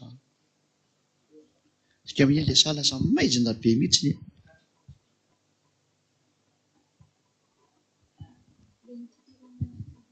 Ay, dawary. Le fary le numéro zany 034 dawary. Mametraka ao zany moment. Raha ohatra ny tapatapaka le connexion nareo aloha fa de latsao kely fa tsy maninona fa satria hitako ohatran'ny tapatapaka izy ato. Mba fandritrehitra manaraka zany. Dawary afaka mametraka fahantena amin'izay zany nareo zany de raha hoan'izay apetraka fahantena zany de mba milahatra raha atao trano ny any ivelany zany efa nomeko teo ny laharana de afaka miditra avy hatrany. Ianao zany tena miteny ka? Fanontaniako ohatran'ny efa ihany le izy fa fanamariana zany le izy ngamany hoe le miteny zao ianao hoe misy commande misy hoe maramila zany teo e commandant tsara le fanena tamin'ny Joshua de iny zao zany ve no poroforay hoe tena misy le tobinareo satria mantsy zany atory zay vantanay zany zay mihitsy tena misy ny toby miaramila ny lanitra lanitra io amin'ny miaramila ny lanitra lanitra azy zay avy any amin'ny lanitra lanitra zany de tsy hoe ty amin'ny taninareo ty mihitsy nipetraka io fa mandeha ty tany aty izahay. De eo amin'izay hoe misy le toby de fanontaniako amin'izay zany hoe rehefa miditra ao anatin'le toby zany ve de vadika tsy olona ndray satria hoe ety olona. Tena azo lazaina mihitsy hoe misy rehefa midina ety zany de misy forme olona tsy maintsy raisina. De rehefa miala eto de miverina amin'le tena amin'ny tsy maha olona anao fa amin'ny avy any amin'ny lanitra lanitra anao. Io toby io zany de tena efa le toetra any amin'ny lanitra lanitra sy le fanao any amin'ny lanitra lanitra no atao anatin'io toby io. Zay no mombany. Fa rehefa midina ety de mivadika olona. Mahavoazava le fanontena ve?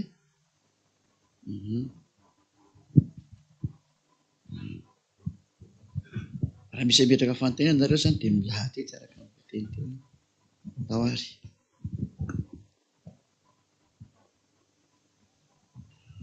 Ianao lefa zany miarabany ambasador chance dia miarabany fanontaniako voalohany zany hoe ianao mpalaza soratra masina aloha le araka le vakitsika teo de mpaminany zany Elia zany.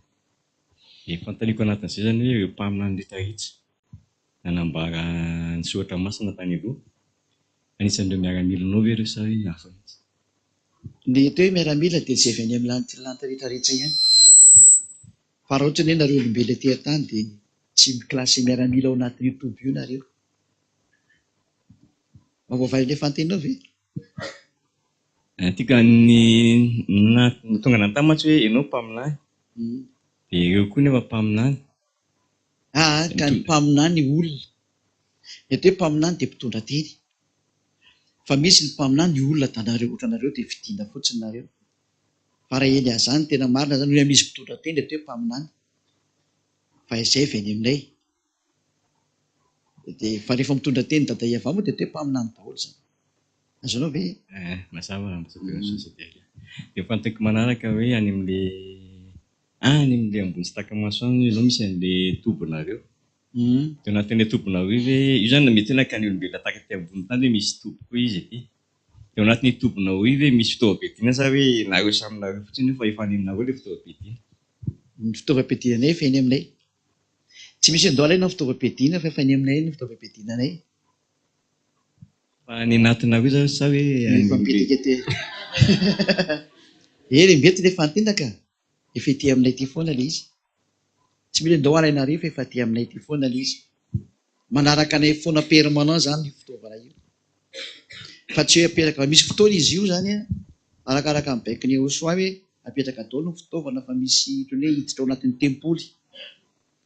Rehefa miditra any amin'ny tempoly any amin'ny lany amin'ny YouTube io zany dia tsy misy mitondra fitaovam-piadiana fa apetraka daholo indray ny fitaovam-piadiana. Fa misy plasy ametrahana anazy ilay samy manana ny azy, samy mapetraka ny azy. Misy tranana eo anatin'ny YouTube io ohatran'ny toba rehetrarehetra iny fa toby miaramila ny lanitra lanitra ny fiantsoana azy. Azonao ve? Mazava ambazadona soa.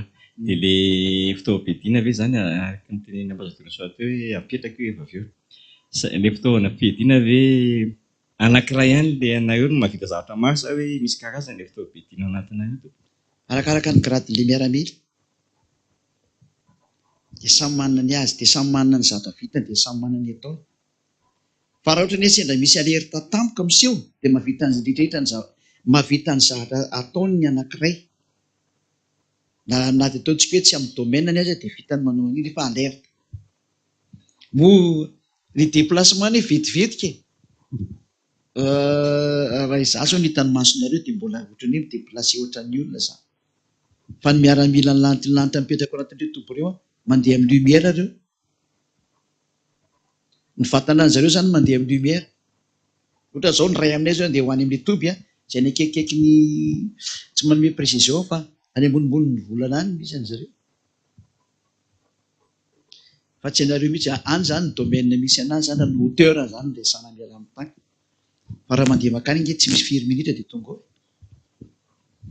Arakaraka ny puissance ny tsirairay avokoa nefa satria amin'ny miaramila dia ny lanitra zany tsy ohatran'ny olombelona fa ny anazy zany ny grade égale la puissance avy hatrany. Ny olombelona zao ny gradinareo dia hoe iza ny ady be sy ny karazany dia na ny fanterana na ny faharetany zany ohatran'izay ny olombelona. Fa ny andray ny grade dia puissance avy hatrany. Hoe ity zany raha grade ohatran'izao dia izao daholo ny puissance ananan'iny. Ohatran'ny ny enjely zao dia kely puissance satria izy ny ambany indrindra amin'ny firafitra amin'ny lanitra zany. Dia izy ny ambany indrindra. Azonao amin'izay ve izy? Tena mazava tsara. Misaotra tompoko. Ao ary.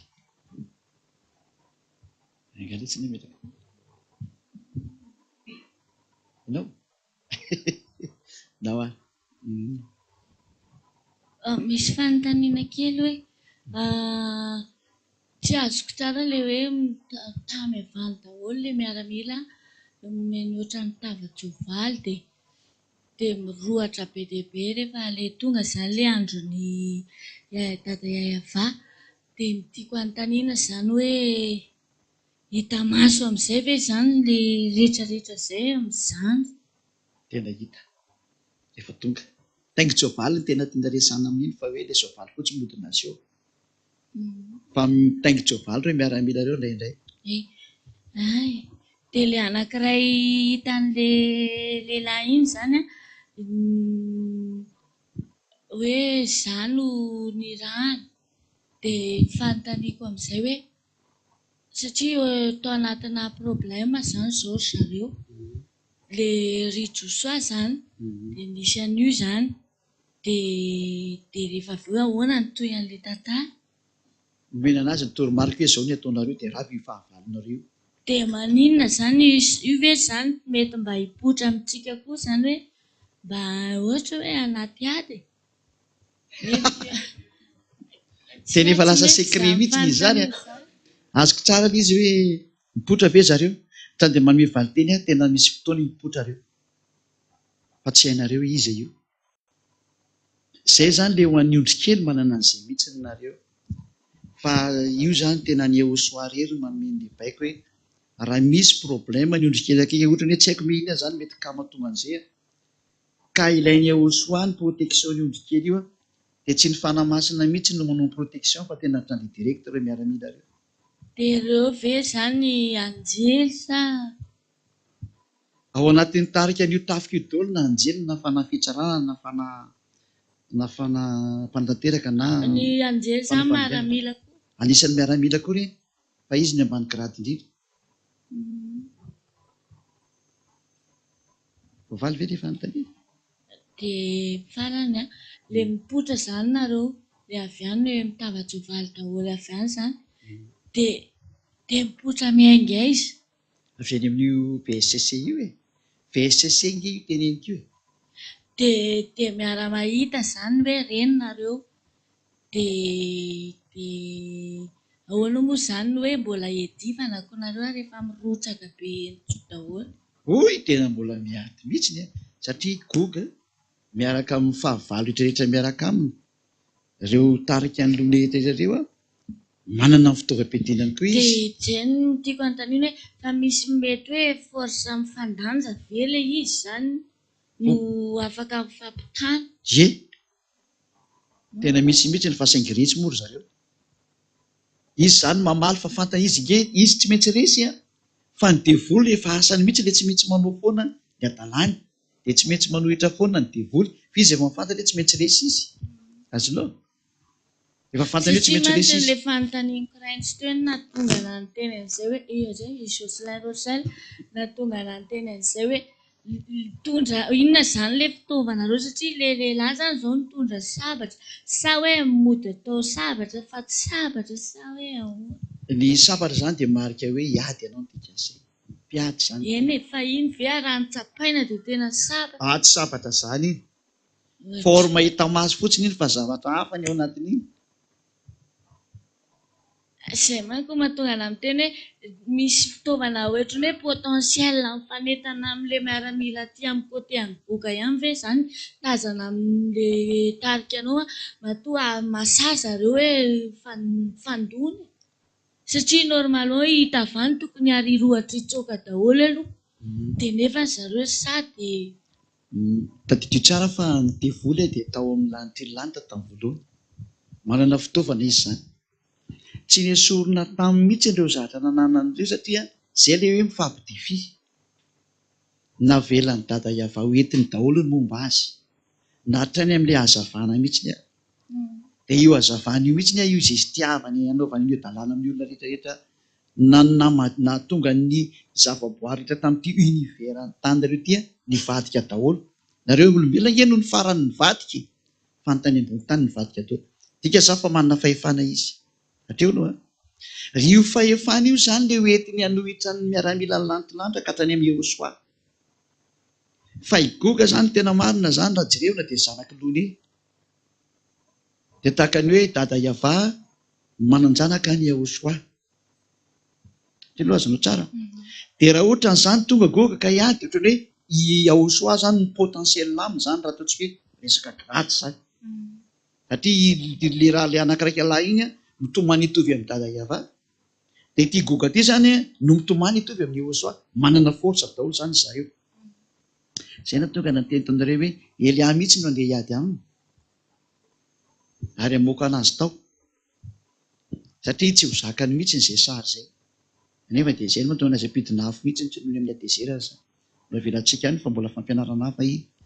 Dia manana fahefana izy zany hiady dika zay fa nefa izy mafantatra fa tsy maintsy resy satria ny forsany dia tsy ho ambony mihitsy noho ny avy any amin'ny lanitra na manana an'io ary izy. Raha paraporo amin'ireo olombelona dia matanjaka be izy, raha paraporo amin'ny zavaboary izy dia tena matanjaka tsy misy miady amin'ny mihitsy. Fa raha paraporo any amin'ny lanitra izy dia zero ny ampelantanany na dia afaka ampiasainy aza. Zay manome ordre dide aminao fotsiny ohatrany hoe raha miady zao ny anjery sy ry zareo dia ilay ela ny komba. Dia zany afaka miady izy fa tsy maharesy anjery fotsiny izy fa ela ela ny komba.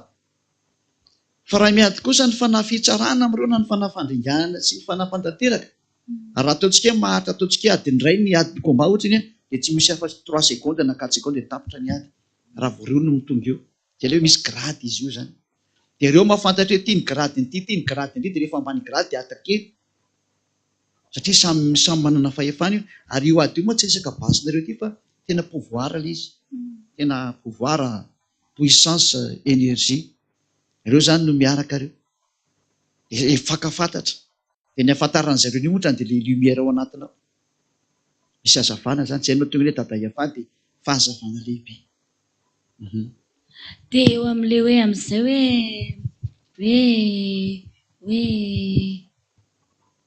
Mazava tsara ilay teo a. mazava hoe manomboka eto dia mitomanina ireo olombelona fa tsy misy ninina azonareo atao tsony. Eo alohany dia fanontaniako amin'izay ary. Satria zany nanazava zany ianao mahakasika an'ilay hoe ao avy zany ny andron'ny dada Iavana zany dia tonga zany le miaramila rehetrarehetra zany andeha gafy andeha ina moa zany andeha andrava zany. Dia ho avy koa zany le loza rehetrarehetra. Dia nefany ianao zany zao zany ianao no miteny hoe mifono aloha amin'ilay fanontaniako hoe zao zany ianao no miteny hoe miomanareo fa hitomanareo fa tsy hoe tsika ve zao ny hiomana hoe hitomana satria ho avy zany zao goga dia izy nefa ny ampahory dia tsika tsy maintsy hitomana kosa aloha rehefa ampahoriana dia ahoana indray nefa ny lasan'ny olombelona le tsy atao amin'ny ahosoa indray nefa no ampiomanina fa tsy tsika ve ny vovoaloha. Samy manana ny tandrifiny. No an'ny Zeda rehetra ilay ondrikely Ahosoa zany zanaky ny avy indrindra manana ny adiny manokana izy. Fa ity moa tsy natao ho an'ilay ondrikely ty resaka ty fa natao ho an'izao tontolo izao satria le ady makany amin'izao tontolo izao, le zava-doza makany amin'izao tontolo izao. Fa ny ondrikely spesiala goga ny azy. Dia izay no tonga tsy resaka ny ondrikely satria ny azy efafa ny azy ny adiny. Fa le olombelona milaza fa mitsotsotra milamina be amin'ity tany ity teny devasana ny teny teo miomanareo fa aza mifalipary io fa loza ny anjohanareo. Efa tonga izay. Dia misy an'ilay teninao zao teo fiadanana ho an'ny ondrikely. Aiza ny position anao amenina an'ilay izy nefa zany za hijaly zao. Ataovy amenina foana ka. Dia Satria ny antony tiako tenenina zany hoe za koa ne zany anisan'ilay mbola mitaitaina koa mantsiny. Ka raha ohatra nareo mitaintaina dia Tsy tena mety ve zany? mety anko andalo fahoriana kosa ve tsy hitaintaina. Fa kosa raha ohatra nareo na tsy ary ny soa nataonareo any Ahosoa ka mba maly an'izay koa nareo fa alibe nareo hiatrika an'izany. Aleo koa mba hovaliako mihitsy n'iny. Na dia mba kely ohatry n'ina raha nyvetako dia efa faly aloha izay. Fa izay aloha marina fa ny tiako tenena zany hoe le teninao ty manko anao zany zao amin'izao periode antsika izao tsy miteny afa-tsy ohatrany hoe mampitahotra loza bombabomba foana dia ny tiako tenena amin'izay zany hoe ohatrany nefa le izy sady 2 en 1 zany le teny sady mampatahotra ny tsy ato no mampitahotra ny ato dia mila inona zany mila fampahirezana sa mila inona fa tiako tenenina hoe ahoana zany. Aza matahotra. Za zany te himetsy ime zany hoe zay zany ny anjohan'olona nefa ny akoho ary mbola loza koa. Zay le tiako misy zavatra tiako anotaniana fa tsy mety haiko malazana. Ahoana zany mba fiarovana anay ve? Zay ve tiana tenena? Zay hoe tena tsy voaro mihitsy ve zay? Hitanao, za zany te hime zany le mihaino an'le hoe zay ne nareo tatazo miomana hoy. Efa nisy koa ane mba miteny koa mbo ianao koa ary zao miomana fa ianao koa ary zay zany le tiako hoe inona. Raha ohatra ny ka voa zareo dia sady voa izy eto ny makany amin'ny elo. Fa raha nareo ondrikely kosa raha ohatra ny ka voa fiadanana satria ho any amin'ny lanitra lanitra. Zay andrasako taminao mahaziteny ohatr'izay zany. Tsy mampatahotra mihitsy izany satria samy manana ny trajet. Matoa zany miantso io teny io dia misy ny fanipazana any amin'ny elo. Efa izy misy satria jereo nataon'ny Rosia io. Raisiko tsika ohatra fotsiny hoe gamoa ny Rosia tsy efa natao daholo ny fomba ampijanona ny ady eo Ukraine sy Rosia. Niditra daholo no ka tamin'ny 2022-2025 tsika izao. Tsisy ninona vita mihitsy. Raha lany président Donald Trump teo dia nihevitra mihitsy ny feo rava le problème. Nefa ny Eliareny no miteny ety tsy ravanareo zany ary mipetra tsara nefa tsy teo politika nareo Amerikana fa tsy azonareo lavina intsony io ary tsy azo ajanona intsony io ady io. Dia hitantsika tsara ny toy ny fanganisy afaka nampijanona mandraka androany ary tsy azo ajanona izany. Tonga hatrany amin'ny guerre mondiale ny hafarany. Satria efa izay mihitsy le teny hoe mitomboka ny guerre mondiale. Dia izay ny hafarany io. Fandravana ny eo ambadika io. Dia tsy misy herina fahefana afaka mampijanona intsony. Na iza na iza. Raha matanjaka le Andriamanitra tsisy ny devoly io ajanona io raha hitantsika ny toy. Rahan'izay zany le sary. Izany efa misy ny indisy ny menareo olombelona hoe zao ny hafarany tia dia io jereo io dia efa misy indisy napetaka teo hitan'izao tontolo izao. Matoa zany tsy tafajanona io a, misy tompony io tahaka ny verenan'ny Israely ao amin'ny taniny. Tafaverina tsisy afaka nanohitra mihitsy. Dia ohatran'izany koa zany matoa tanteraka daholo tena hoe tsisy afaka nanohitra, dia miomana koa fa hitsipany amin'ny hero izay hita nanohitra ny aiaba. Fa tahakana tanteraka an'ireo ohatran'izay. Fa ny olona ao amin'ny Yehosoa kosa dia mifalifa ho any amin'ny lanitra ny lanitra. Ka raha misy zany izay problema dia tsy mitovy ny hafarany. Fa ny olona tsy miaraka amin'ny Yehosoa dia ho any amin'ny elo. Ary mazava zay. Ny fahafahantsika ao amin'ny fahotana koa ny fanampofona ny famarinana izay tsy hanana an'izareo. Fa ny ato amin'ny Yehosoa kosa sady afaka amin'ny fahotana ary ho any amin'ny lanitra lanitra raha maty. Ka raha misy ny fahoriana izay holalofana, samy foana ny rezultat. Fa saingy ny ato amin'ny Yehosoa ho any amin'ny lanitra lanitra ary azo antoka ny lalana makany. Zay ilay fiadanana teneniko hoe fiadanana io aminareo. Amen amin'izay. Dia amen amin'izay. Yesotra betsaka. Zay. Dia zay no mampihafa anareo amin'ny jentilisa. Fanontaniana manaraka raha mbola misy ary. Tapitra ve ianao? Sa mbola hitohy? Afaka miteny foana ka? Dahoara. Efarina ianao. Ny fanontaniako ambassadeur Yehosoa mahakasika an'ilay miaramila teo ihany. Satria ianao zao le biana miaramila ao amin'ny lanitra ny lanitra hitanay eto aloha.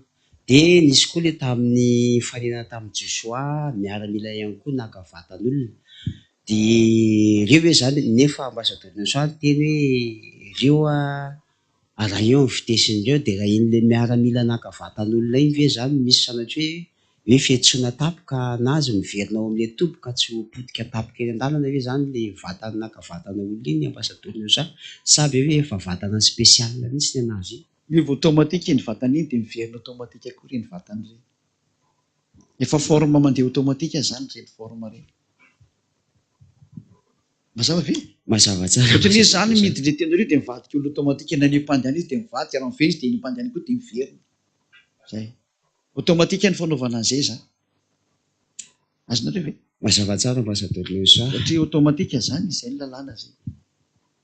Fa raha ohatra moa zany tena miditra Tsipry iny dia tsy tahina tena fa izay mihitsy ny marina zay. Hoe raha tonga eto dia mijanona eto dia miseho dia miala rehefa avy eo izay fotsiny izy. Rehefa misy an'ilay mission miseho dia miseho dia tsy hitanao rehefa avy eo tanefa ary raha misy ary olona koa mahita an'iny dia raha tsy izy no teny hoe za zao dia tsisy mahafantatra izy.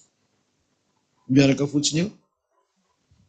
Zay ny atao hoe lanitra zany tsisy fantatra mihitsy izay ataony Yehosoa. Satria zany Yehosoa dia io ilay hoe fomba zavatra mahafinaritra ny dada Iavany manafin-javatra. Ary zavatra mahafinaritra ny mpanjaka ny mitady zavatra. Ehoan'ity. Dia ohatran'izay koa zany na olombelona tsy maintsy mikarokaroka izay fa dada Iavany mahafinaritra anazy ny manafin-javatra.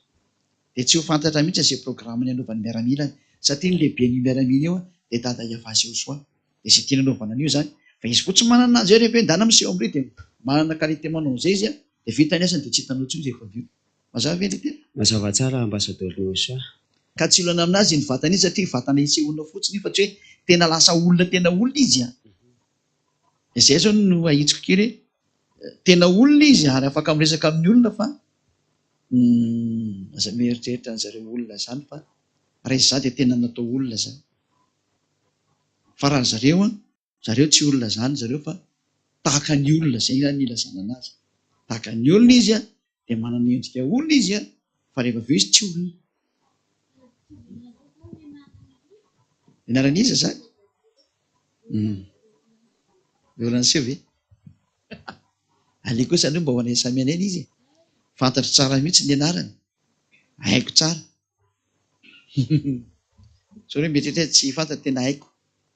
Haiko tsara mihitsy. Fa azo lazaina zany hoe raha amin'ny grady any aminay zany dia hoe lazana anazy ny hoe ohatran'ny hoe hoana izany e. Ohatran'ny hoe mpanampely ahy zany ohatran'izay. Mpanampely ahy izy zany. Zay zany tena grady raha any aminay any hoe mpanampely ahy. Raha ohatra ny manao mission ty-tany zany dia hoe mpanampely ahy izy zany. Zay zany ny gradiny zany.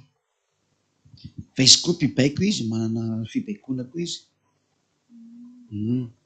Zay mahatonga an'izay commande misy commandement mihitsy izy.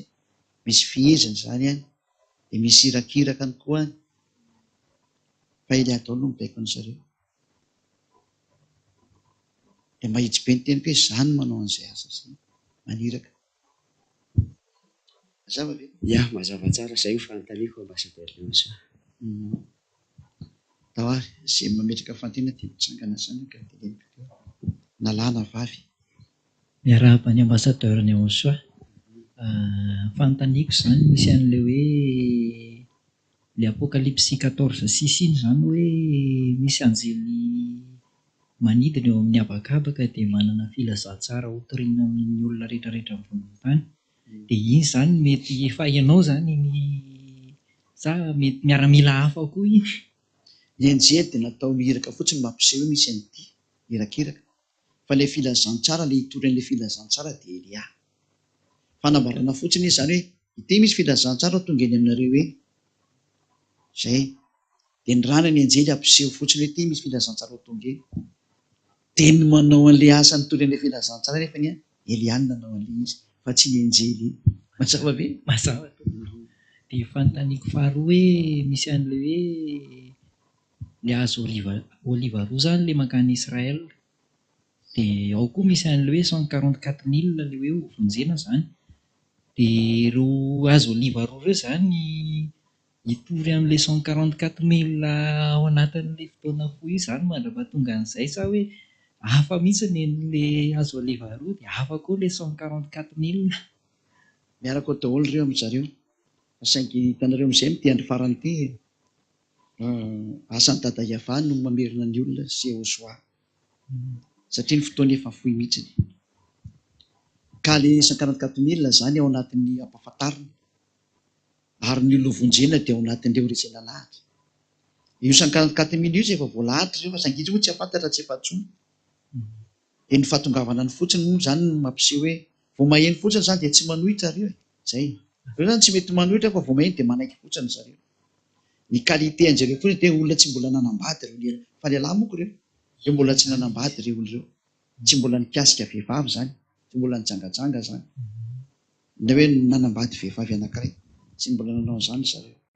Izay fotsiny qualité an'ireo. Dia ireo raha vao maheno fotsiny ilay teny dia sady tsy mamalina tsy manohitra fa mangina fotsiny izy. Satria voatendry zareo zany ho amin'ny fiainana hiara-dia amin'ny Joshua. Dia izay hoe volombokatra amin'ny olombelona dia misy fotsiny izay. Mazava ve izy? Mazava tompoko. Fa saingy hoe le hazo oliva roa ireo zany rehefa hitory dia mety hisy koa zany vehivavy ho resy lahatra dia ho lasa zeta ohatranay koa zany hoe fitoriana ny Joshua. Tovy tsara mihitsy ka. Mazava tsara. Fa lehilahy ilay 144,000 fa misy olo-kafa ankoatran'izay. Mazava tsara. Mazava tompoko. Fa tsy io 144,000 io nandehanany ihany tsy izay. Fa mitory amin'ny olona rehetrarehetra fotsiny izy. Fa ny 144,000 reny zany dia efa fampire fotsiny reny. Reny zany efa hoe d'office reny. Efa voalahatra ireo. Fa izy tsy maintsy maheno an'ilay teny. Dia ilay teny nefa io mandeha amin'ny internet io teny. Izy roalahy koa tsy maintsy hanao ny asany. Dia tsy dia olana. Mazava. Tsy manana olana amin'ny 144,000 mihitsy zany fa ny olana zany dia aiza ilay olona izay akoatra ny 144,000. Zay. Fa ny 144,000 zany dia efa mandeha automatique zany. Efa mahay mihaino automatique ireo dia manatona automatique ireo. Mazava tsara. Saotra tompoko. Fanontaniako tompoko misy teny ao tsy haiko ny toko sy andininy fa ilay teny hoe tsy verina foana any amin'ny dada Yava ny teny raha tsy efa natateraka an'izay nandrana azy. I Elia ve iny tompoko ilay teny iny satria Joshua zany efa miverina any efa ilay teny amin'izao mbola mandeha toy foana hatramintsika izao. Anisan'ny singa manamarina an'izay mihitsy io tenina io. Fa ny tena mihitsy hoe rehefa nandio io teny io dia tsy maintsy misy fampiarana iny teny iny. Dia ny mpampiatra ny teny dia izahay. Dia Elia ny lehibe ny mpampiatra ny teny io miaraka amin'ireo miaramila exécutant rehetrarehetra. Mpanao ny exécution, exécuteur zany. Mazava be ilay teny? Ie, mazava. Mbola tsy tena mazava? Mazava ka. Ie, dia fanontaniako faharoa tamin'ny Joshua tety nisy fotoana izy natory dia nambena mpianatra ohatra hoe nandrasany mpianatra teo foana fa 3 andro izy zany natory teo foana. Dia fotoana ny lanitra ve natorian'ny Joshua iny sa hoe fotoana tety amintsika tety ambony tany? Hoe tena fotoana natorian'ny Joshua zany fotoana ny lanitra satria atsika olombelona mantsy matory 8 heures ihany ohatr'izany. Efa izy 3 jours natory.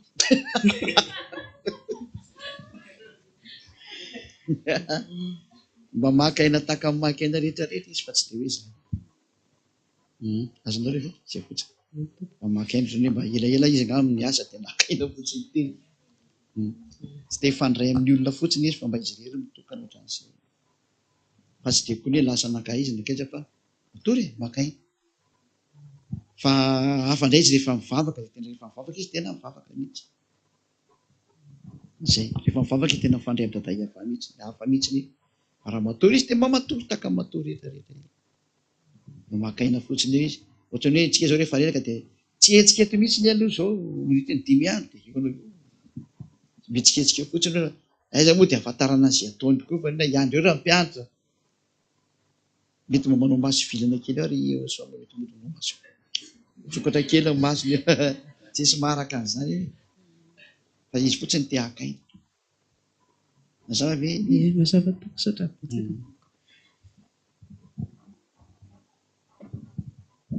Fanontaniako tompoko, le 144 000 ireo ve ataon'le azo oliva roa batisa?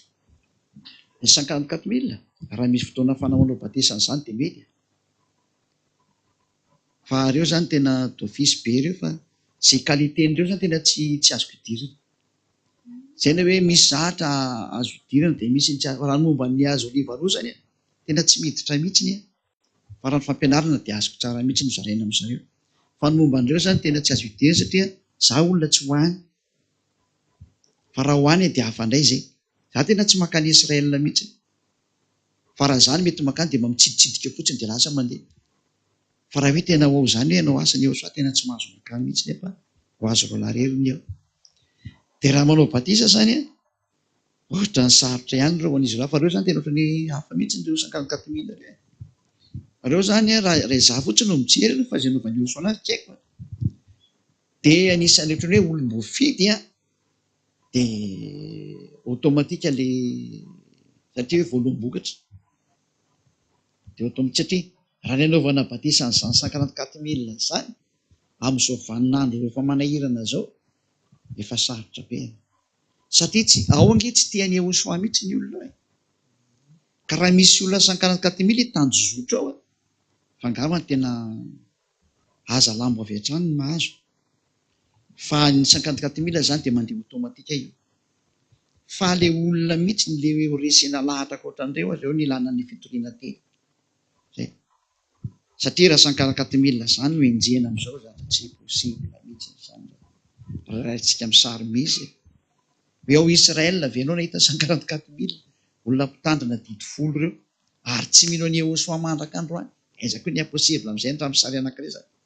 Zany ny ilazana fa efa voafidy ireo. Fa raha ohatra moa misy Joshua mety teny alefa azo batisa ireo dia efa misy planina manokana amin'izay izay tonga teny hoe tena tsy azo idirana ilay izy satria any Joshua rery satria izy no mifidy an'ireo dia izy no mahafantatra ny anaovana an'ireo. Fa raha izany nakany Israel dia efa tsy maintsy mampahafantarana hoe izao ny ataonao amin'ireo. Fa izaho tsy makany fa juste amin'ny tantara fotsiny izao ry zareo fa n'izay manao ny exécution ny asany amin'ny miaramila ny zareo ihany koa dia izy no mahay an'izay. Mazava ve ry Biny? Mazava tokoa. Ndahoarany. Fa misy fanontaniana zany dia aloha indray alefantsika amin'ny aty amin'ny maman zany aloha micro. Avy any tokantrano. Fanontaniana voalohany hoe ilay hoe andron'ny avavy no atao hoe fahatongavany Joshua sa hoe tonga aloha ireo loza rehetra ireo izay vao misiady miaraka mitafy gogoka sa tonga dia mifampitovy ve sa événement roa samihafa? Événement roa samihafa. Ny voalohany ity zany dia ny fampiarana an'ireo tenditra rehetra ireo aloha zany ity voalohany ity. Avy eo indray ho avy Joshua. Rehefa ho avy Joshua zany vita daholo ny fampiarana ny tenditra rehetra ity. Dia rehefa ho avy indray Joshua lasa indray Elia miverina miakatra. Dia izay mihitsy ny sansary. Verina mitsenany Joshua indray Elia aloha dia mitondra nareo ondry kely miverina miakatra any. Zay. Rehefa vita indray izay dia iny ilay miara-misakafo dia vita izay rehetra izay dia izay vao miverina makaty indray Elias Joshua miaraka amin'izay hoe miaraka amin'ny miaramila ny lanitra lanitra izay miara-miverina zany. Dia mampiatra ny teny amin'izay indray Joshua. Saro samihafa izany ireo. Mazava ve? Mazava. Fanontaniana manaraka Efa tsy etsovy ny ondrikely Ahosoa amin'ny andro famaliany dada Iavao amin'ny lohasahan'i Josafata. Amin'ny fotoana mahatonga ny lohasahan'i Josafata, satria fady be mahatsiravina amin'izay efa tsisy eto intsony ny ondrikely amin'io. Manaraka Satria efa fanampotena ny gogy ny fotoana iny.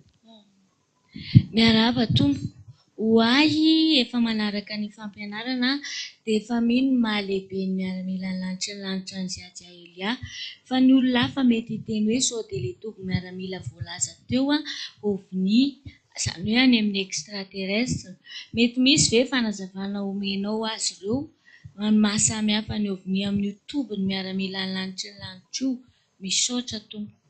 Ny ovinia, ny anaran'ny ovinia objet volant non identifié devoly, ny olona namorona an'iny. Dia iny ovinia iny zany manana ny toerana misy anazy ihany koa ry zareo. Fa ny VSC ny lanitra dia ilay vaisseau spatial deuxième des cieux, Eliane metraka an'io anaran'io anareo olombelona, fa manana anarana mitokana io. Manana anarana tena nom propre anazy io VSC io, fa aleo tsy tenenina anareo satria tsy mety zany. Tsy avelan'ny Ahosoa ka zay zay satria zatra tsy azo tenenina zany fa tsy mety mihitsy. Dia ao anatin'io VSC io daholo ny miaramila ny lanitra rehetra no mitoby, na anjery, na fanahy masina, na fanahy fitsarana, na fanahy mpanatanteraka, na fanahy fandringanana.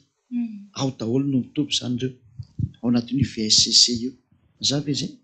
Tsy mifangaro amin'ny ovinia mihitsy zany na kely samy manana ny azy. Fanontaniana manaraka, salama, fa inona zany no baibolinareo? Baiboly, ny tena baibolinay dia ny Sefer Torah ny Jiosy. Zay. Fa mamaky an'izay baiboly rehetra eny koa zay rehefa ohatra ka tsy manohitra an'ilay zavatra ao anatin'ny Sefer Torah. Fa ny Sefer Torah foana ny orizinalina tenena fa saingy ny Sefer Torah moa teny Jiosy dia ina hono no amin'izay? Fa tsy maintsy voatery vakiana amin'ny teny malagasy izy efa misy ny fandikana amin'ny teny malagasy. Ary amarinina foana anatin'ny Sefer Torah aloha izy hoe manaraka ny Sefer Torah ve dia dika teny sa tsy mifanaraka? Dia rehefa hita fa mifanaraka dia azo tenenina ilay izy. Mazava ve? Miarahaba tompoko, ilay combat ve zany tena mifampitifitra pouvoir tahaka ny Dragon Ball Z ireny sa manao ahoana sa indirect? Tena milaza mihitsy aminareo fa mody film fotsiny ny Dragon Ball Z iny fa tena ohatran'ny mihitsy ny resaka. Tena izy mihitsy ny fa tena famitana olona izay no natonga an'iny tsy navelany jerevana intsony fa ao anatin'iny raha ny jery dia misy ohatra hoe satana mihitsy no anatin'iny film. Ny satana dia anarana devoly ary io apetrapetrany ao anatin'iny ao io. Zavatra grave be mihitsy ireo. Fa sary alefa amin'ny ankizy anaraka an'izareo dia lasa ho namany, izay ny afaran'iny ezaka. Fa tena misy mihitsy n'izany fahefana zany. Matoa Elia mandefa afo, teny izay mihitsy io. Tena afo mihitsy io. Izy koa manana ny azy fa saingy tsy makaizy, tsy afaka manao ninina manao ny Ahosoa sy ny lanitra. Mazava ve? Ny vatan'ny ambassadeur-ny Ahosoa ve miova rehefa ao aoriana kely ao rehefa miverina ny tena mahainao tao amin'ny lanitra sa io vatanao io ihany? Miova daholo. Dia izay ngamba. Miova daholo zany satria rehefa miverina ny amin'ny lanitra dia tsy maintsy miova ny zavatra hita rehetra. Ny endrika fotsiny ataovy tanora dia rehefa mitovy amin'izay endrika tanora izay zany dia mitovy amin'ny Ahosoa. Satria Ahosoa tanora kely izy tamin'ny tety.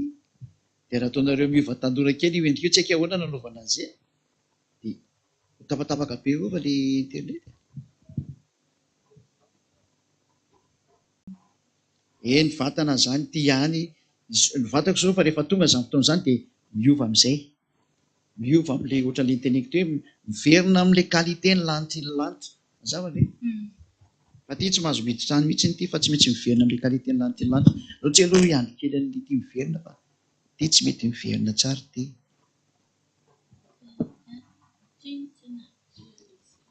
Ay,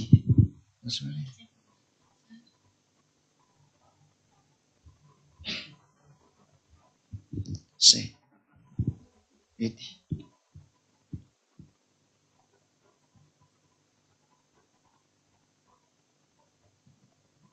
Mety aloha va? Tsy haiko ny mandeha tsara be ilay aminareo.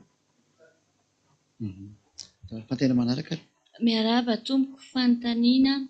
Ny azo oliva roa ve manana ny fampianarana manokana sa ny any ambasadorany Aochoa ihany no nalainy dia ataony mijery internet ny Israelianina amin'izany sa omen'ilay azo oliva roa fampianarana mihitsy zareo? Ity fampianarana ty ihany no mandeha makany, ary ty fampianarana ty mihitsy ny aza no arahany zareo. Ary efa nampitainy Aochoa makany ihany koa io fampianarana io fa mitovy ihany moko le teny. Zay, mamovaly le teny ve? Miarahaba tompoko, ireo anjely namono ny lamatoa any Egyptianina ireo ve anisan'ny miaramila anao Elia? Miaramila daholo rehefa ny rahany dadaika fa. Mazava ve le valy? Mazava. Fanontaniana farany a. Salama tompoko, mbola mitovy ve ny fotoanan'ny lanitry ny lanitra sy ireo fanahy nivoaka ny lanitry ny lanitra? Rehefa mivoaka tany dia tsy mitovy tsony fa manaraka an'izay misy anao eo anao. Mazava ve le valy teny? Ohatra zao tonga etỳ tany ety dia manaraka ny fotoanany tany. Rehefa tonga any dia manaraka ny arakaraka ny toerana misy zany ny anarana ny fotoana. Fa ianao kosa mahafantatra hoe zao ny any aminay any. Raha any amin'ny tontolo mbola tsy nidina hoe pena mipetraka ety dia mahafantatra foana ny fisehoany zavatra any. Fa tsy koa hoe tena mahay fa mahafantapantatra hoe misy an'izao, zao ny azo. Fantapantatra zany le momba ny any. Zay. Mazava ve le valy teny?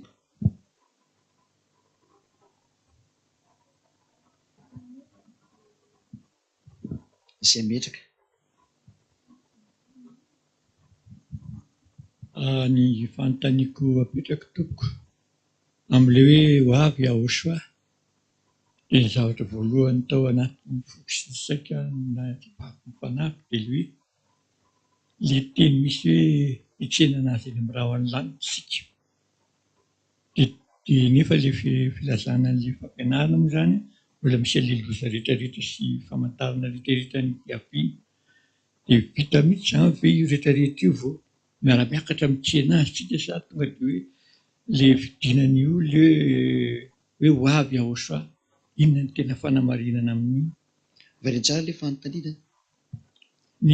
Ndasika le teknisany mandeha ve ny radio internet ianao?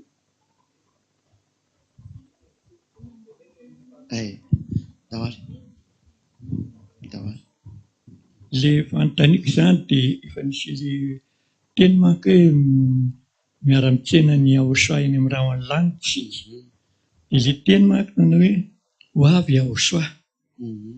Dia nefa alohan'ny hatongavany Aochoa dia misy an'ireo leloza be dia be sy zavatra famantarana rehetrarehetra ireo.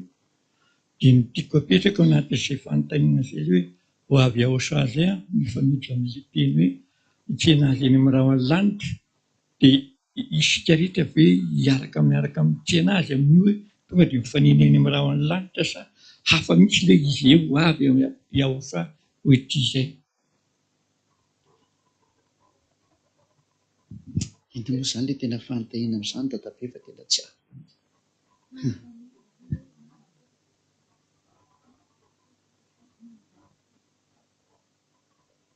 Ao ary azavaiko tsara ty ho avy Aochoa. Tena tsy azoko mihitsy le fanontaniana izy aloha tena petraka. Rehefa ho avy Aochoa dia mandefa niraka izy aloha zany. Izao mandeha zao niraka. Manao ny exécution ny teny rehetrarehetra. Vita zay dia mandeha ny fampahoriana rehefa mandeha dia ho avy koa ny fampahoriana ny odry kely. Zay. Satria raha vao tapitra zany ny fandehanan'ilay teny fampiarana ny teny satria miara-milahatra daholo ny fitoriana amin'ny firenena sy ny fampiarana an'io teny navoaka amin'ny mpaminany rehetrarehetra io zay tsy maintsy tanterahany miaramila ny lanitra rehetra satria zay le hoe andro ny fahamaliana. Dia mandeha ny fanatanterana ny teny dia miditra aoriana an'izay koa ny fampahoriana ny odry kely izay efa hidinanareo tsy ho ela. Satria rehefa miditra goga ilay mpanjakan-droa sy izay ho avy eo dia tsy azo lavina intsony ny fampahoriana. Nefa meko anareo mety tsy haiko hoe firy taona dia ho avy io zavatra io. Efa tena taona dimy tera mbola betsaka. Fa tsy haintsika hoe tonga any amin'ny dimy ve sa firy sisa no dia tsy haintsika izay. Dia ny zavatra misy zany amin'izay fotoana izay rehefa tonga amin'izay ilay fiafaran'ny adinareo amin'ny goga dia misy ny maty. Misy velona mbola velona eo ihany nefa nareo. Izay ilay misy nareo mbola ho tonga hatrany amin'ny farany. Ilay fanontaniany ny mamonte hoe mety misy ho avy ety ve re miaramila anao reo mba manampy an'io kely de fa namale tena misy ho avy mihitsy zay voalahatra ho eviny zareo tena tonga zareo hiaro zay mahazo an'izay teny zay amin'ny fotoana zay mety ilavany an'izay nefa fa tsy voatery ahoana zay ahoana na iza siza samy manany azy zany de ho an'izay maty mbola hitsangana iny rehefa avy eo indray amin'ny fitsanganana ka mialoha ny hitsinanany Yehosoa de miara-mitsangana daholo zay hoe misy trompetra mitsofona amin'io de iny trompetra iny ny signal hoe mitsangana daholo no maty teto amin'ny Yehosoa ary miaraka milahatra amin'izay velona eo de miaro ovana tsy ho maty daholo tsy tafin'ny fahafatesana fa manana vatana tsy mety loha zay de lasa amin'izay aloha tsy maintsy mandeha makany amin'ny fitsarana io tsy maintsy lalovana foana io fitsarana io zany na iza na iza fa matondra ay nefa le olona anakaiky nahazo an'ilay ina moa nahazo an'le fitafiana no azony teo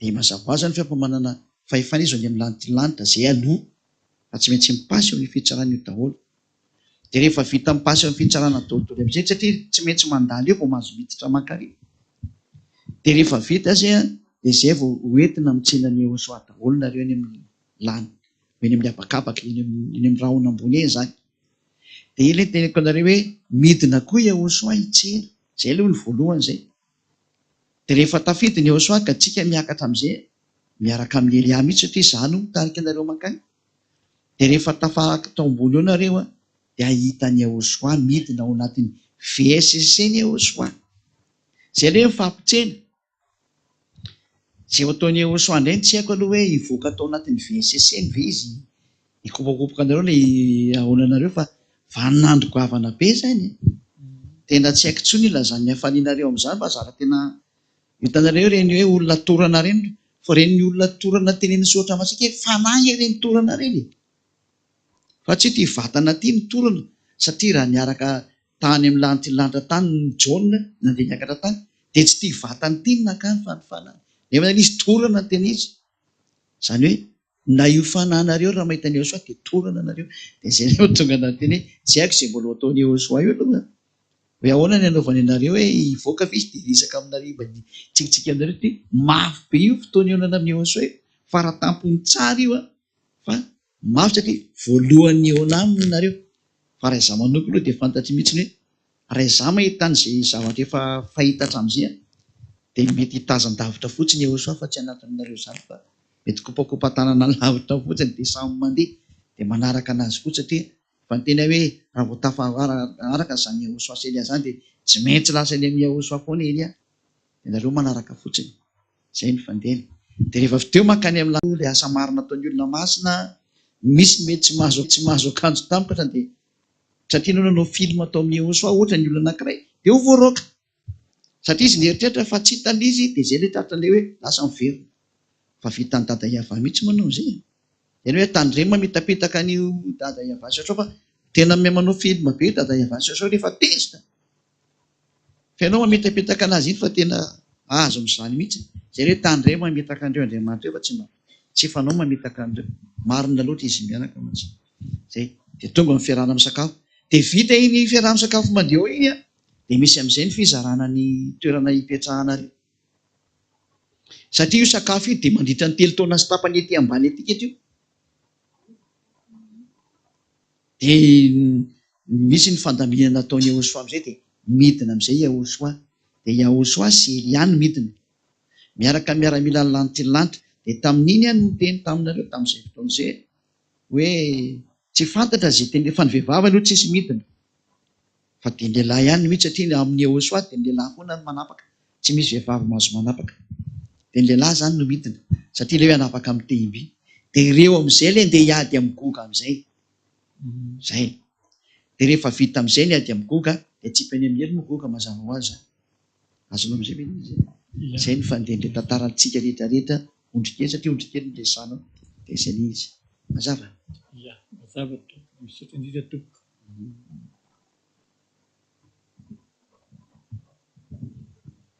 fanontaniana manaraka afaka mikaroka an'le application ianao de mahita an'izay Dia fanontaniana manaraka, misy sivila ihany ve izany sa dia miaramila daholo ny ao amin'ny lanitra satria izay tonga ety ny avy any dia lazaina miaramila daholo. Ary na izay dahaza avy ety an-tany mbola lazaina ihany fa miaramila fa tsy sivila. Ka rehefa mitady havaka, izany tady hava izany ange mpitaridavitra tena. Andriamanitra ny miaramila ny Andriamanitra ny fanjakana Israely izy zany. Taritafika mihitsy nefa izy ny voalaza anazy io. Andriamanitra ny miaramila ny Israely ka izy zany lehibe ny komandy ny miaramila mihitsy ny tady hava io. Azy miaraka amin'ny miaramila daholo. Zay tsisy sivila ao aminazy io zany rehefa zay tiana rovatarina misy sivila eo dia tsisy. Ratsy koa izany tomany sivila. Hitako zavaboary komando daholo ny aho. Komando daholo fa saingy tena fifaliam-beny aho. Fifaliam-beny aho. Sady ohatrany tsisy tombany sivila izany eo. Izay ny ataoko hoe raha zay daha kosa aloha nametraka ity tena tsisy. Ka samba eritreritra daholo izany. Misy ka ilay vehivavy angamba mety eritreritra ny vehivavy sivila. Ka mety olona tsy te hiady ty olona ity ny tena marina dia tsy tiany mihitsy ilay hoe misy izany miaramila. Aleo izy mba sivila fa. Eny, tena manaraka. Salama tompoko. Raha ny fahalalako an'izany Ayavasy Aosoa izany manana ny pouvoir extrême izy tsisy toa azy. Fanontaniako dia hoe maninona ny mbola mila miaramila izy fa tsy tonga dia ataondray mpimaso ny famotehana an'izay rehetra fahavalony. Dia ndana avakeo ary ny soratra masina ampelantanao fa tia ny valiny hoe nanina izy zany mbola nampivorony tao amin'ny lantilanitra rehefa mono ny ampampanjaka. Zay. Manitra dia tena maty ianao dia vita. Tokony izany angeny natany fahazaveko anareo raha namorona izy dia tena teny fotsiny misy. Fa ny mahafinaritra anazy amin'izay rehefa nisy daholo io zavatra io dia mandeha amin'ny normal fa mahafinaritra anazy ilay mampandeha zavatra normal. Zay. Ohatrany hoe tsy tiany izany ilay mampiasa ny mahafahefana lehibe anazy fa aleo ny zavaboary andeha amin'ny mahazavaboary anazy eo.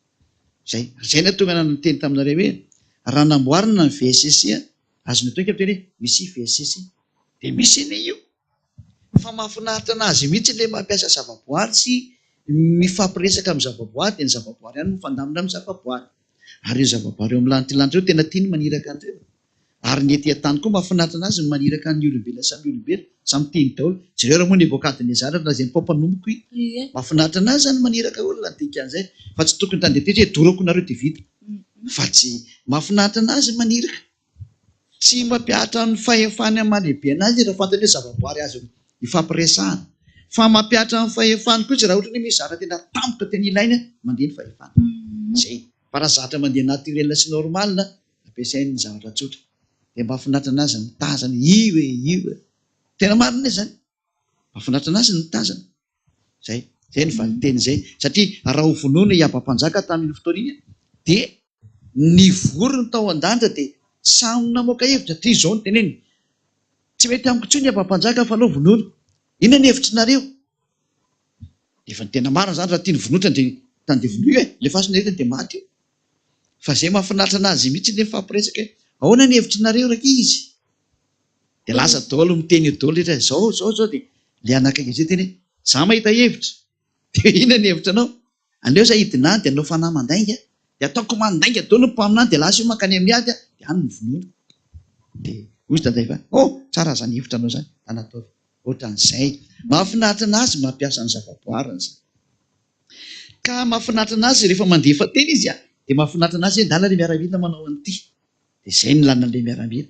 Hijerevany koa izy zany tena tia marina koa hoe raha misy zavaboary miteny hoe tia anazy dia ndala mpiaro ny teny ary. Ohatran'ny Eosoa zao tia anazy fa raha tampony teny moa ilay niady hoe niady tamin'ny dadavavany niady hevitra taminy hoe aleo mba vonjeko izy dia ndana ary. Dia narahan'ny Eosoa tokoa ny teny dadavavy dia inona faly anazy dia nomena voninahitra Eosoa amin'ny bokin'ny Apokalipsy. Zay ny atao Apokalipsy nahazo voninahitra Eosoa. Zay.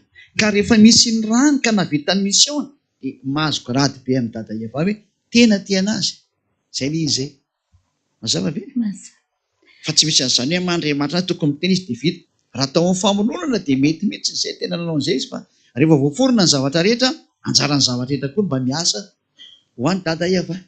lasa bolongan-javatra Zay lasa bolongan-javatra ohatr'izay hoe mila intérêt fotsiny ianao sady tena dana koa anao mba miasa. Raha namorona anao izy dia mba miovalina izy avy teo mba tiavo izy ka rehefa maniraka anao izy ataovy. Ka tsisy lalàna manohitra an'izany. Ianao raha tokony hampiseho an'izany tokoa ny teny izy. Fa tsy dia zava-boarin'ny foronina dia trany dia mitovy amin'ina moa sary vongana rehefa avy eo. Fa mihetsika daholo manao izay hafaly an'i dada Eva azy Yehosoa, tahaka ny nataony Yehosoa. Sady fanamariana kely ohatra zao hoe ny apôstôly tezitra tamin'ny anany azy Safira dia to dia maty. Dia ahoana moa olombelona ary navita an'izany dia dada Eva ny tsy vita raha nanaova. Dada Eva raha nanao ny ataony izy zata tsy inona ny tsy ataony rehefa fa teny izay mihitsiny e. Mahafinaritra anazy ny maniraka ny zava-boarina. Zara aza mba irahany ianao. Mazava ve izay teny izay? Dahoarany. Fanontaniana manaraka manahoana tokoa saika an-tany hoe nareo ve tena matoky sy mino an'Andriamanitra? Ka le Andriamanitra nareo hafa dia izay ny tsy mampianana anareo fa lelay hafa. Samy manana ny azy tsika. Le torinay ny inonay. Izay torinay ny inonay ary nenay nefa miatra ny teniny. Dia mba mpiaro angely ianareo mba ho hitanay ny teniny. Ohatra, miatra izao ny Rosia sy Ukraine io. Dia izahay eto miteny hoe tsy misy mahatafajanona io izany satria baiko ny Andriamanitra anay dia io izy miady ny famono tsy mijanona io mihitsy satria teniny dadanay io. Ohatr'izay koa ny fiverenan'ny Israeliana tao amin'ny tany. Teniny dadanay lasa no miverina maka dia tsisy afaka niady taminy mihitsy. Rahan'izay e. Dia izay zao izy. Mazava ho azy zany fa le Andriamanitra torinay dia tena miatra amin'ity tany ity ny teniny. Fa le dia inonay ary izay afaka amin'ny fahotana daholo izay miaraka amin'io Andriamanitra io ary marina izany. Fa le anareo tsisy mahafaka amin'ny fahotana ka tsy marina le anareo. Izay fotsiny izy. Nenay mahafaka amin'ny fahotana. Tsy marina le an'zareo fa fanamariana kely za mahita marina kely any amin'le an'zareo hoe dia mahamarina kely an'le anazy zany hoe ohatra zao le miteny hoe izay tsy mitory tsy misy pirofo. Dia tena tiako mihitsy ny mipiby iny satria zareo mitory hoe tsika tsy maintsy manota dia le pirofo tena mpanota daholo zareo rehetra rehetra. Dia tena hoe tsy mitory tsy misy pirofo marina za. Izay zany mba sary marina kely tany amin'zareo. Nefa koa sady vao maila izy nanamarina ny Ahosoandro koa. Mitory tsy misy pirofo izy. Izay ny titre zany eny e. Hoe izay tsy mitory tsy misy pirofo. Dia nefa ny tena hita le satria rehefa mitory izy dia tsika mpanota tsy mendrika. Dia pirofo koa mpanota zareo. Dia le mpanota nefa makany amin'ny hera. Ary ny mpanota tsy nahita zareo zany raha hiteny hoe marina amin'ny zareo marina dia tokony izay ny tena indraindray izay aloha fahamarinana mihitsy izay. Hoe mpanota izy. Satria izay ny pirofo ny mpanota izy. Hita ho aky. Hita ho aky. Miala tsiny azafady. Na hoe tsy manino zany e. Ie. Fanontaniana manaraka. Miarahaba tompoko le 144,000 areo ve zany efa manana ny fany masina manokana mihitsy sa hoe automatika fotsiny tonga any izy misaotra. Matoa izy voafidy dia efa manana spesial izay eo soa. Tena izy zany tena tsy azo hidirana mihitsy ndreo fa reo tena jiosy re. Dia tsy hita mihitsy zany hidirana reo satria zavatra rehefa spesial ao amin'ny eo soa zay dia tsy hitanao izay hidirana amin'izany. Fa aleo dia an'zareo rehetra dia aleo izay voafidiny ihany dia voafidiny fa ny anjarantsika dia ny mieritreritra ny momba anao ianao. Fa azy eritreretina ny 144,000 fa ianao tsy 144,000 mihitsy ianao raha mbo hafa firenena. Dia maintsy virgin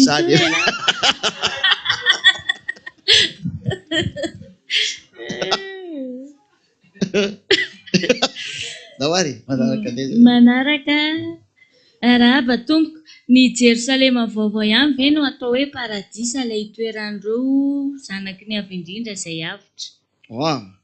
Ny paradisa ety an-tany aloha dia izy dia izy. Fa raha amin'ny lanitra any misy paradisa hafa mihitsy ny le lanitra fahatelo zao dia lazaina paradisa. Lanitra faefatra efa paradisa, fahadimy paradisa, fahenina paradisa, fahafito paradisa. Juska any amin'ny dada Iavaro vina vao tonga any nareo. Samy manana ny paradisany zany rehefa any. Zay toerana misy an'izay ady aheny azy ao zany tena paradisa be zany nefa mbola tsy tsara noho ny Yehosoa. Dia ny Yehosoa nefa mbola tsy tsara noho ny dada Iavaro, ny dada Iavaro faratapony tena. Tsara tena tampona tsara ne zany dada Iavaro zany. tsy misy sary tsara ohatra zany. Tao zay atongavanareo ana zay ihany. Tsy hita misy io tenenina ny hatsarana fa tsara, tena tsara. Miarahaba tompoko, mamoaka afo ihany koa ve zany ny vavan'ely miady farany amin'ny goga? Ahoana moa zany amoaka afo ny vavako?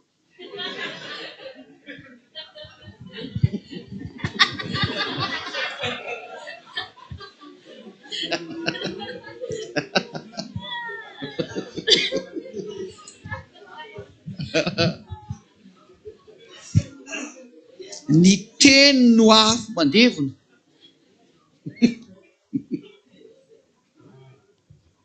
Aleo rehefa tonga aly ny fotoana dia hitanareo izy le mamoaka afo dia aiza ho aiza le mamoaka afo.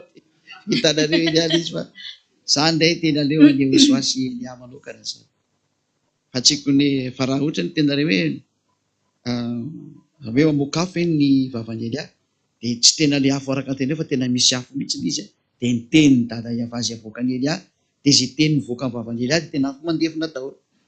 Satria hoe ny teny dia tahaka ny afo mandevona, tsy tahaka ny kanota manorotoro ny vatolampy. Ka raha vao teny ely galina teny dada Iavazy dia afo mandevona. Fa tsy koa ny tokoa fa dia fa misy afo mivoaka tokoa tsy andefa ohatran'ireny Salimbo reny teny izy. Azy ve? Tsy izay izy fa tena misy ny afo. Izay ilay tena misy fa aza mieritreritrareo afo tahaka an'ilay afo tamin'ny hoe io fa misy afo kitay dia ohatran'iny fa ny zavatra rehefa miova zao amin'ny dada Iavazy Joshua. Fa tena mbola mahafinaritra noho ny zava-nisy tany amin'ny andro taloha ny zavatra misy ankehitriny. Mazava ve? Fanontaniana manaraka. Miarahaba tompoko, ireo hazo oliva roa ireo ve mety maty sa tsy mety maty tahaka ny Elia? Dia amin'ny ady manao ahoana ny mety hahafaty azy raha maty izy? Le miady amin'ny goga tahaka ny ondry kely ve sa ady amin'ny miaramila miaraka amin'ny Elia? Mety maty fe ilay hazo oliva roa, mety maty ry zareo. Satria izy olona. Fa saingy izy natsanga ny dada Iavazy Joshua rehefa avy eo. Dia tiako mantsy misy ohatry ny hafahafa hoe sa tsy mety maty tahaka ny Elia. Raha ny tena marina zany tsisy mety maty zany iny amin'ny lanitra ny lanitra andro amin'ny sary anankiray. Raha tena hipetraka amin'ny mahalanitra ny lanitra dia tsisy mety maty. Fa amin'ilay izy nakanofo zany dia mety maty izy ny tena izy. Fa raha mety maty dia ny nofo izy tsy mety maty zany mihitsy. Ny nofo ty fotsiny maty amin'ny maha-olona ny olona fa tsy mety maty zany avy any amin'ny lanitra ny lanitra. Izay nge le nanovananareo io hoe novaina fananareo dia tena tsy mety maty mihitsy rehefa tafaraka amin'ny Joshua. Fa ny fanahy izay mety maty masy dia mankany amin'ny hery. Azy ve? Fa rehefa novainareo ao amin'ny Joshua lasa tonga ondry kely ny Joshua dia tsy mety maty satria rehefa maty mankany amin'ny Joshua dia tsy maty ihany ny dikan'izay. Mazava ve? Ka zafady ny olona rehetra avy any amin'ny lanitra lanitra tena tsisy mety maty mihitsy. Zay ny condition. Raha tsy zany ve ianao dia raha ohatra ka tsy izay dia olona etỳ tany any ianao. Fa ny avy any tsisy mety maty. Fa rehefa novaina kosa izy etỳ tany dia Joshua no manao ny condition hoe ianao mety maty ianao. Dia ny hazo oliva roa zao mety maty. Fa ny tena marina izy tsy maty. Fa raha nofo ny jerena dia mety maty izy. Fa zay. Mazava ve? Fa izy natsangana fotsiny izy dia napiakarina kany amin'ny lanitra ny lanitra. Zay. Salama tompoko, inona ny atao solon'ny ampafolo-karena satria dity folo? Makanisa aty amin'ny Joshua dia hitanao ny solony. Zay fotsiny valiny salozinareo. Raha vao maka aty amin'ny Joshua nareo dia hitanareo ny solony dia ny fitiavana sy ny fahamarinana sy ny hetaheta tena hoe hanompo an'i Joshua hampandroso ny fanjakana masina hoe mahavovonjy ny olona. Zay. Mazava ve? Mazava. Miarahaba tompoko, fanontaniako dia izao. Lehilahy miara-midina aminao sy Joshua zany tonga izany tompoko omena pouvoir rehefa miady amin'ny goga sa le fahefany fanahy masinao aminy no heriny? Ny fanahy masina dia manana ny fahefany manokana sy ny asa manokana amin'ny olona anankiray.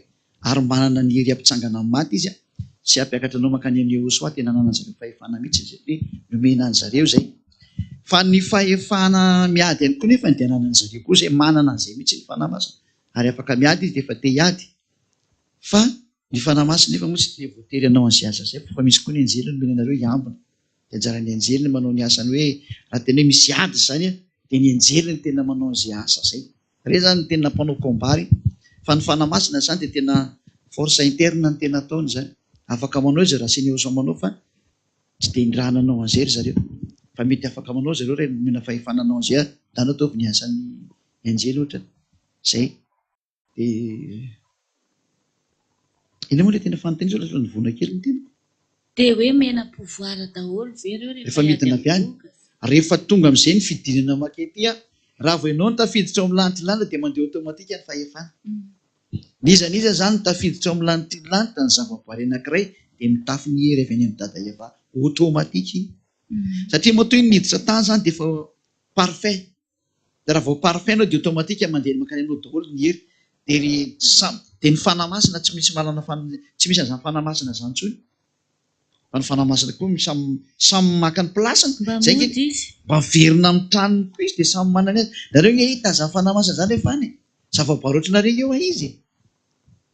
Fa nareo mieritreritra tsisy tarehy fanamasina da misy tarehy mihitsy, misy tanana tongotra ohatran'ny rehetrarehetra io. Fa izy fotsiny manana qualité ny dada eva io afaka mipetraka ao anatin'ny olona izy. Afaka mipetraka ao anatin'ny fonareo zao no mipetraka izy.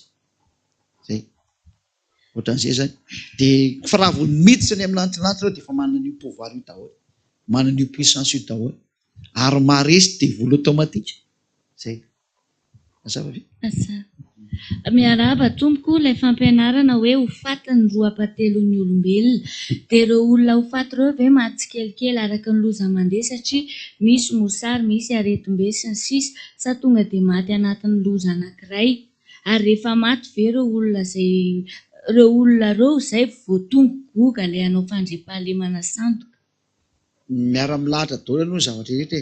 Samy mandeha dia tonga amin'ny deux tiers ny hafaran'ny fahafatesan'ny olona io no maty zany total. Un tiers ny tavela. Zay ny fandenjahatra. Dia io un tiers io mihitsy io goga ny mamarana an'io isa io. Dia rehefa tonga io isa un tiers io tonga amin'izay ny fanapotena ny goga. Tonga eo soa. Mazava ve zay tena izay? Mazava. Miarahaba tompoko, miaramila daholo izy ianao ny ao amin'ny dada Yayava. Dia ny fanontaniako dia hoe tsy lasa ohatran'ny Linady ve izany izy nefa hoe fitiavana ny dinany Yahoshua tety. Izy moa nitarika an'ilay problème voalohany tsy ny anjely. Ny anjely ny vadika eny nahatonga ny problème voalohany indrindra. Ka ahoana moa izy tsy tafy miaramila anazy koa sy ny ampiseho ny fahefany sy ny eny satria vadian'ilay reto zavaboary reto izy normal izy manao an'izany réaction zany. Ka matoa ianao miteny an'izany koa. Nanao an'ilay Israelianina ange ilay olona nahatonga anazy tesitra. Lasa voatery taritiny ilay miaramila rehefa nanao an'ny Israelianina satria izy nifidy an'ilay Israelianina. Zay hoe firenena voafidy. Nefa ilay devoly ariana nafika an'ny Israelianina. Devoly mitarika an'ilay Israelianina normal koa izy napiditra ny fahefany tarika ny Israelianina hamoanapotika an'ireto devoly reto. Dia normal izy raha miteny izany mpitaritafika ny Israelianina. Ka tsy tena hoe ka tsy lianaty izy ve aza manao an'izany saina zany. Ratsy be zany saina zany. Ratsy be zany saina zany. Tsisy an'izany lianaty zany izy. Fa zany toetsaina zany ilay toetsaina andemenany sain'ny olona hoe aza miaraka amin'ny Andriamanitra io fa Andriamanitra lianaty. Akolaka zany teny zany. Andriamanitra nareo izay maniraka ady amin'ny Israelianina mba lianaty sa tsy lianaty ary. Eiko ilay fantenapetraka. Lianaty izy sa tsy lianaty koa ny teny izy. Ohatran'izay zany ilay fantenapetraka. Ary ilay mpitandrina didy folo namonan'ny Yahoshua koa nga tsy lianaty koa reny. Lianaty taona ige reny. Ka ny tiako tenenina hoe raha nandray ny fepetry izy hoe mpitaritafika izy satria nisy nanao an'ilay élément. Nisy mitady anapotika ny zahatra ny planina nataony normal izy mitsangana miady. Lozika be zany. Satria ny fahavalony dia ilay devoly tao amin'ny lantilanitra naongany navoaka ny tao ihany. Reo no nanao fahavalony dia normal izy mitsangana. Izy arabe fitiavana satria miaro an'izay miaraka aminy izy. Fa tsy miaro an'izay tehany miaraka amin'ny devoly. Ka ianao teraka amin'ny devoly dia tsisy mpiaro ka ahoana no tetsy rehefa miaro ny namany izy. Miaro ny ankonany izy moa tiako teneny. Reto miaraka aminy normal izy miaro ny ankonany. Ka raha mitsangana izy zany lehibe mitaritafika tsy tenana hoe ohatran'ny lasa tia miady izy ka nikitianao ny anazy koa izy tsy ady aminao. Normal be zany. Fa raha ohatra ianao tsy te ady aminy dia zakitikitina ny momba azy dia tsisy miady aminao fa zany hoe manatona ny Yahoshua zay zao raha milamina be izany miady aminay. Devoly zao no miady aminay fa tsisy akoatran'izay zay hoe miady io dadany tsy miady mihitsy ny fa milamina be izy miaraka aminay. Ary izy tsy hoe miaramila ny tany. Ary tsy miaramila ny tany fa miaramila ny lantilanitra ny misy anazy any izy. Le olona miditra ato ka Satria ilay tiany tenenina zany hoe avy eo zany izay tonga manatona dada Yayava dia lazaina daholo fa miaramila dia izany ve tsy liana ady ozy izy nefa ny fitiavana ary ny dinany aosa. Tena ratsisaina be zany olona zany. Valeo ihany aloha valiana izy na izany dia mba hiova ihany izy ilay andro any. Sao izy vao miara tsara be no maheno an'izany hoe miaramila. Ny miaramila zany discipliné zany. Dia aleo tsara fa izy moa ny toerana aiza misy ny toerana discipliné raha tsy ao miaramila. Ny sivily io zatra mandeha ho azy daholo io sivily io. Ka matoa ianao klasena miaramila tsara anie zany toerana zany. Tsara zany toerana zany fa inona maharatsy an'izany?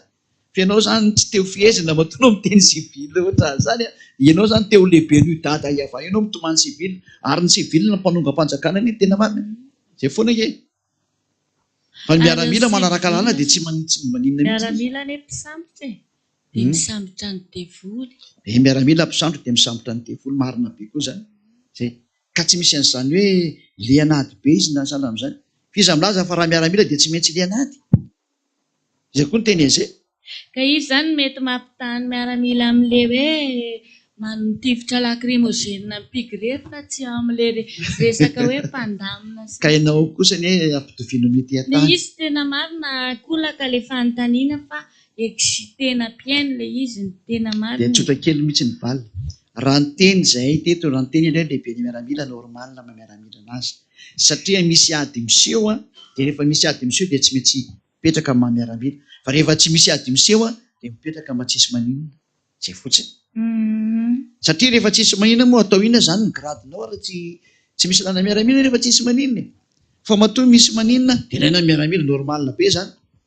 Ina moa ny olana amin'izany. Ka misy problème miseho hitany dada Yayava normal izy mitsangana miaramila. Fa rehefa tsy misy problème atao tsy maninona izy ko. Mahafinaritra kely miaraka aminy. Ary tia ny tenenina. Matoa izy zany mitsangana miaramila misy fahavalony manimba ny hatsarany dia tsy ekeny izay. Dia miaramila izy dikan'izay. Fa rehefa tsisy maninona intsony fa endry be daholo izay miaraka aminy ao ary ny tena mahafinaritra indrindrako. Miaramila manafika ozy. Dia manafika ny divoly. Rehefa milamina angeny tany dia tsisy makabasy tafondro intsony. Tsisy makakalaknika intsony miaramila ko milamina ny taniko. Fa matoa zany raisina kalaknika ary mandeha ny tanky sy ny basy misy manakorontanao dia tsy maintsy mandeha ny ady. Lôzika izany. Fa rehefa tapitra ny ady lamina be. Mazava? Satria ny sary zany hoe amin'izao tsika miteny izao misy zavatra tsy maintsy atao. Ary matoa mandeha ny zavatra dia misy ny exécutant. Dia ny exécutant tsy maintsy miaramila ny dikan'izay manao ny exécution. Lôzika be zany. Mazava izay? Fanontaniana manaraka manao ahoana ny momba ny resaka expérience de mort imminente. Mort imminente zany makanisa aty amin'ny soa dia tsy tratra amin'ny mort imminente ianao makany amin'ny hely fa izay aloha tsy manao an'izany resaka mort imminente zany izay. Tsy idiranay zany sary zany satria rehefa maty dia alevina. Rehefa tsy maty dia entina any amin'ny hôpitaly ho velomina. Izay fotsiny ny fahalalako an'ilay izy aloha amin'ny sary rehefa. Izay fotsiny. Fa tsy dia idirantsika lalina izay. Fanontaniana farany miaraba tompoko ny fanontaniana dia hoe mitovy amin'izao iainantsika izao ve ny fomba fiainana ny Jerosalema vaovao? Dia ny tany avany tsy mitovy.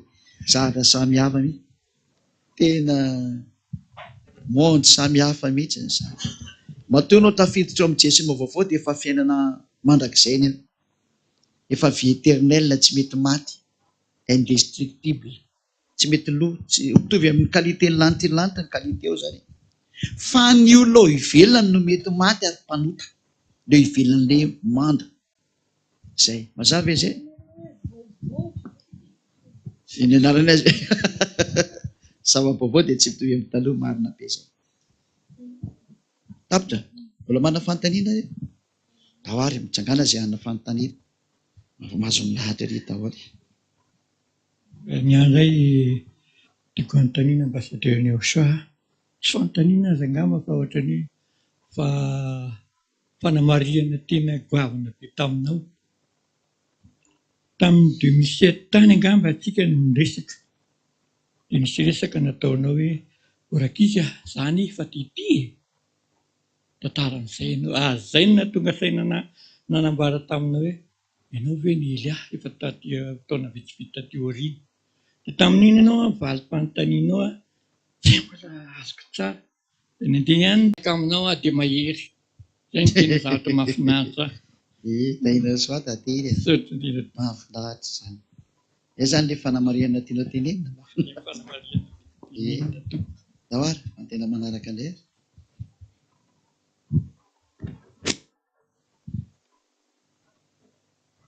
Ny fanontaniako manaraka Mazadalasoa, ny zeta rehetrarehetra.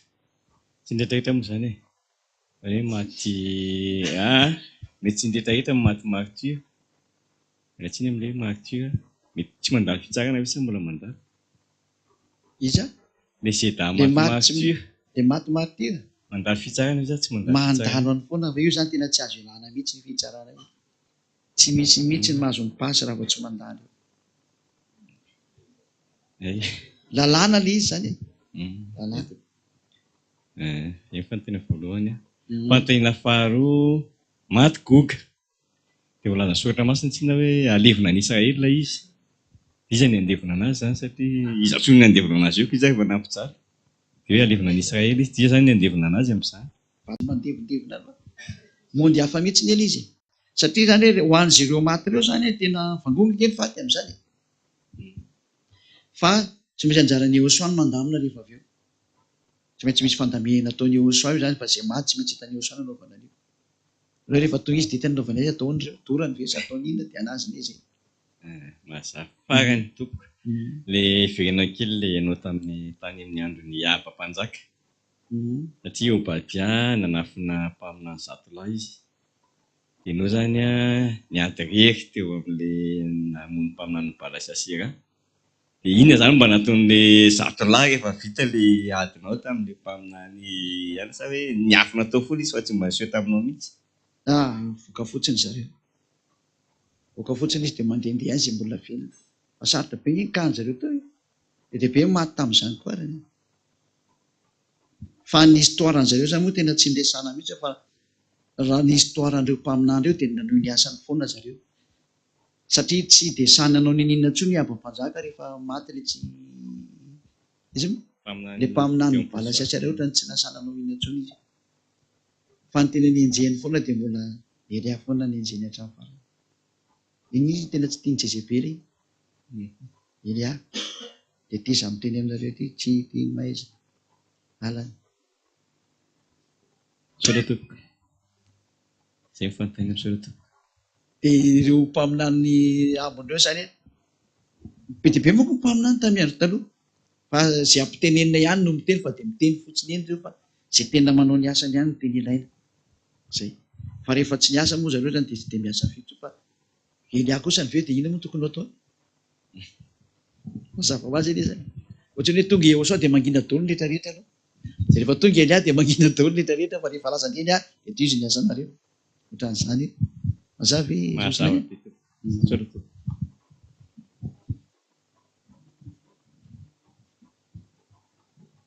Manaraka raha mbola misy.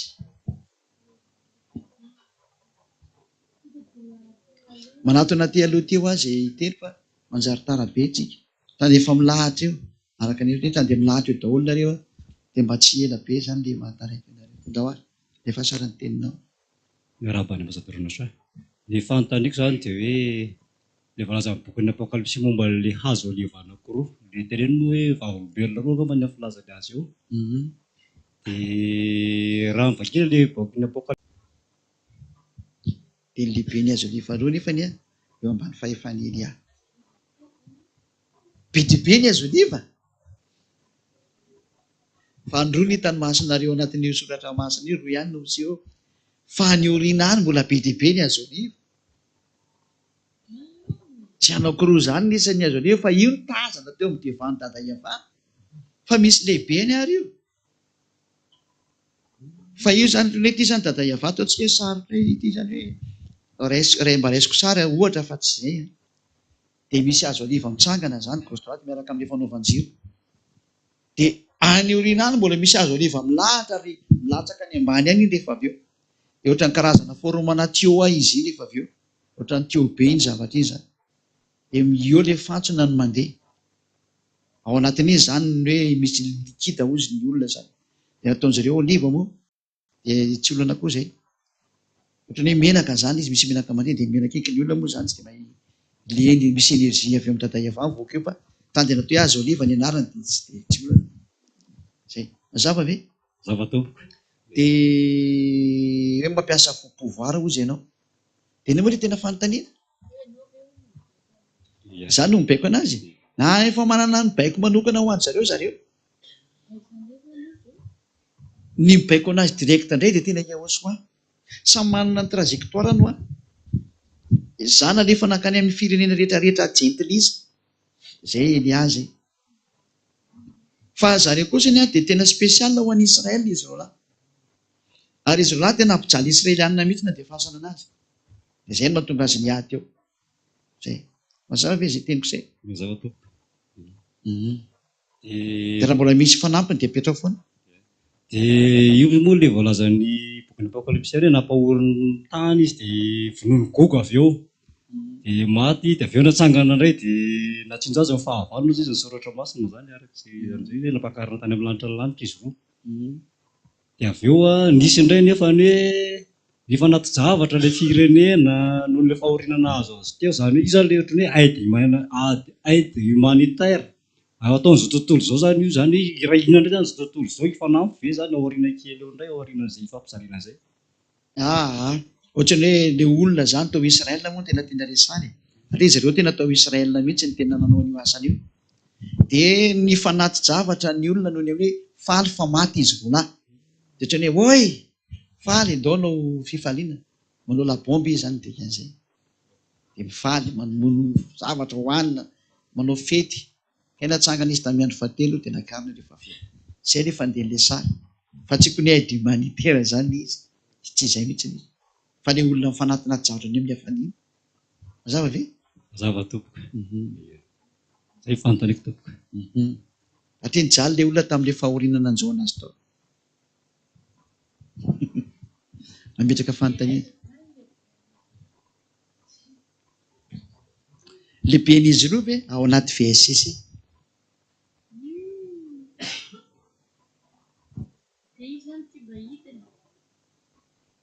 io lehibe ny ve midina mihitsy ny io midina izy efa tonga ny fotoana hidina matoy Elia nidina zay lehibe n'izy rehetra rehetra dia tsy mitsy midina koa zay tokony midina dikan'izay ny boky nomeny anareo dia tena lazaiko anareo mihitsy fa tsy ampy io fa izay no mahatonga namanazavany izy mba ho takatra anareo daholo ny zavatra rehetra rehetra tsy ho aro voatanisa hitanareo tsara raha ohatra azy hoe Jona nampahitana ny zavatra tany amin'ny lanitra dia ampahany hitany masony teo fotsiny for exemple zao za tsy hitany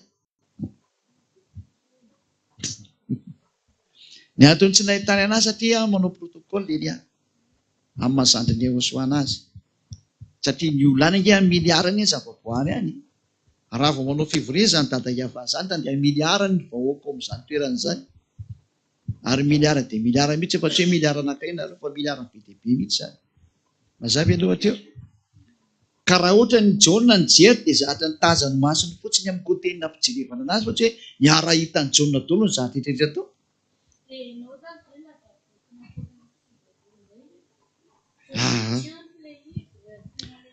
tsy dia misy le tena marina zany ny zatra tsy hitany Jona teneniko teny isy ohatran'izao teny isy ohatran'izao fa tsy hoe hamorona boky vaovao indray zany tsy mamorona za fa le zahatra tsy hitany Jona no lazaiko hoe nisy ohatran'izao ohatran'izao hoe azo oliva roa no hitany fa mbola misy lehibe ny azo oliva ary mbola misy azo oliva aoriana ny azo oliva mbola misy any dia midina any ambany any zay voalasa kolonna le izy mazava ve zay zay zany le valiteny zay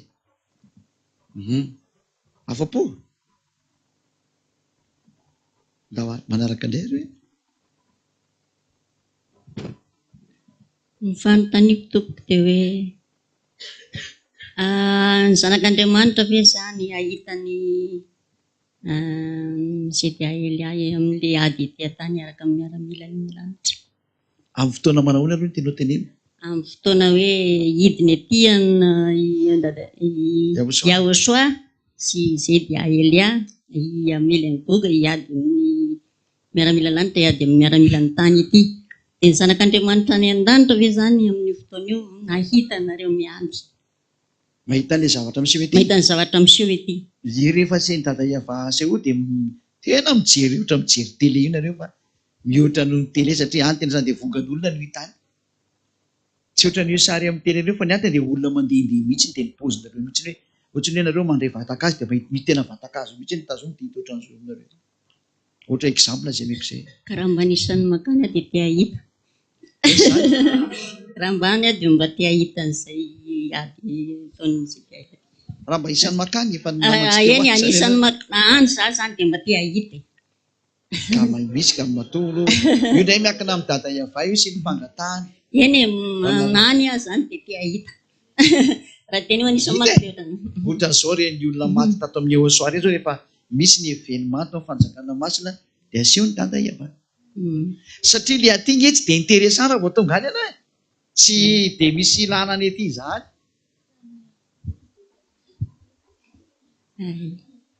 Tsy misy zavaboary any amin'ny lanitra any ka tena ndao mba hijery eo ambony tany io. Raha tsy angambany hoe misy zahatra goavana miseho ambony tany vao tena ndao mba jerevana zany. Curieux fotsiny mba te hijery. Fa zavatra tsy manana nainao rehefa tonga any dia tsy mieritreritra an'izany planeta Terre zany intsony, tsy ao anatin'ny lohanao intsony zany.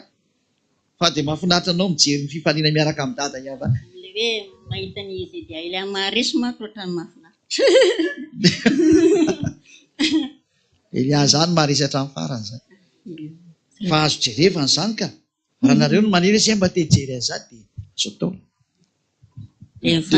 Ohatra zao na raha any zany a. Ahoana re zany ilazako anazy inona moa zany ilazareo tele ohatra hoe zay te hijery tele ao an-tranonay dia tena misy any zany. Ala tahaka any amin'ny lanitra daona eo eo ataonareo ety ambony tany eo. Fa nampianariny devoly anareo misy an'izao dia misy dia mafy koa nareo mangala-tahaka dia amin'izay nareo mieritreritra hoe misy fiainana miaraka amin'ny devoly satria le telenareo sary ratsy no mivoaka ao. Fa raha ny amin'ny eo sao kosa nareo mijery zavatra ohatran'izao zavatra tsara no hitanareo. Zavatra tsara ka raha nareo miteny hoe zay mba te hijery ny zava-misy any ambony tany any dia dada Iava fotsiny hoe juste amin'ny teny fotsiny hoe ataovy mahita ireo dia mahita automatique. Fa tsy misy aiza ny télécommande fa tsisy an'izany fa teny dia mandeha automatique io. Teny ihany koa dia mampijanona an'io. Hoe za tsy te hijery tsony dia maty ho azy io. Dia misy fanontaniako manaraka koa. Ny teny ZTALA hoe ny antely izay nidina tetỳ dia tsy misy tafaverina any. Dia aiza zany izy no mipetraka? Iza? Efa eo amin'ilay tobo ao amin'ilay VSCC. Fa tsy tafaka satria tany ambony indrindra izy dia tsy miverina intsony zany fa misy tobiny zany. Misy toerana zany fa tsy tafakatra any amin'izay toerana taloha. Zay. Tsy hoe tsy tafakatra fa tsy mahazo makany mihitsy fa tsy eken'ny dada Iava. Satria fa lasa nisy trasy taty amin'ilay tany maloto dia tsy mahazo miditra any. Raha tsy vita daholo ny asa rehetra rehetra. Manana toerana manokana aty ambany. Zay ilay hoe ao anaty VSCC azonao ve? Zay angamba ny fanontaniako. Ahoary manaraka andiarina mbola misy.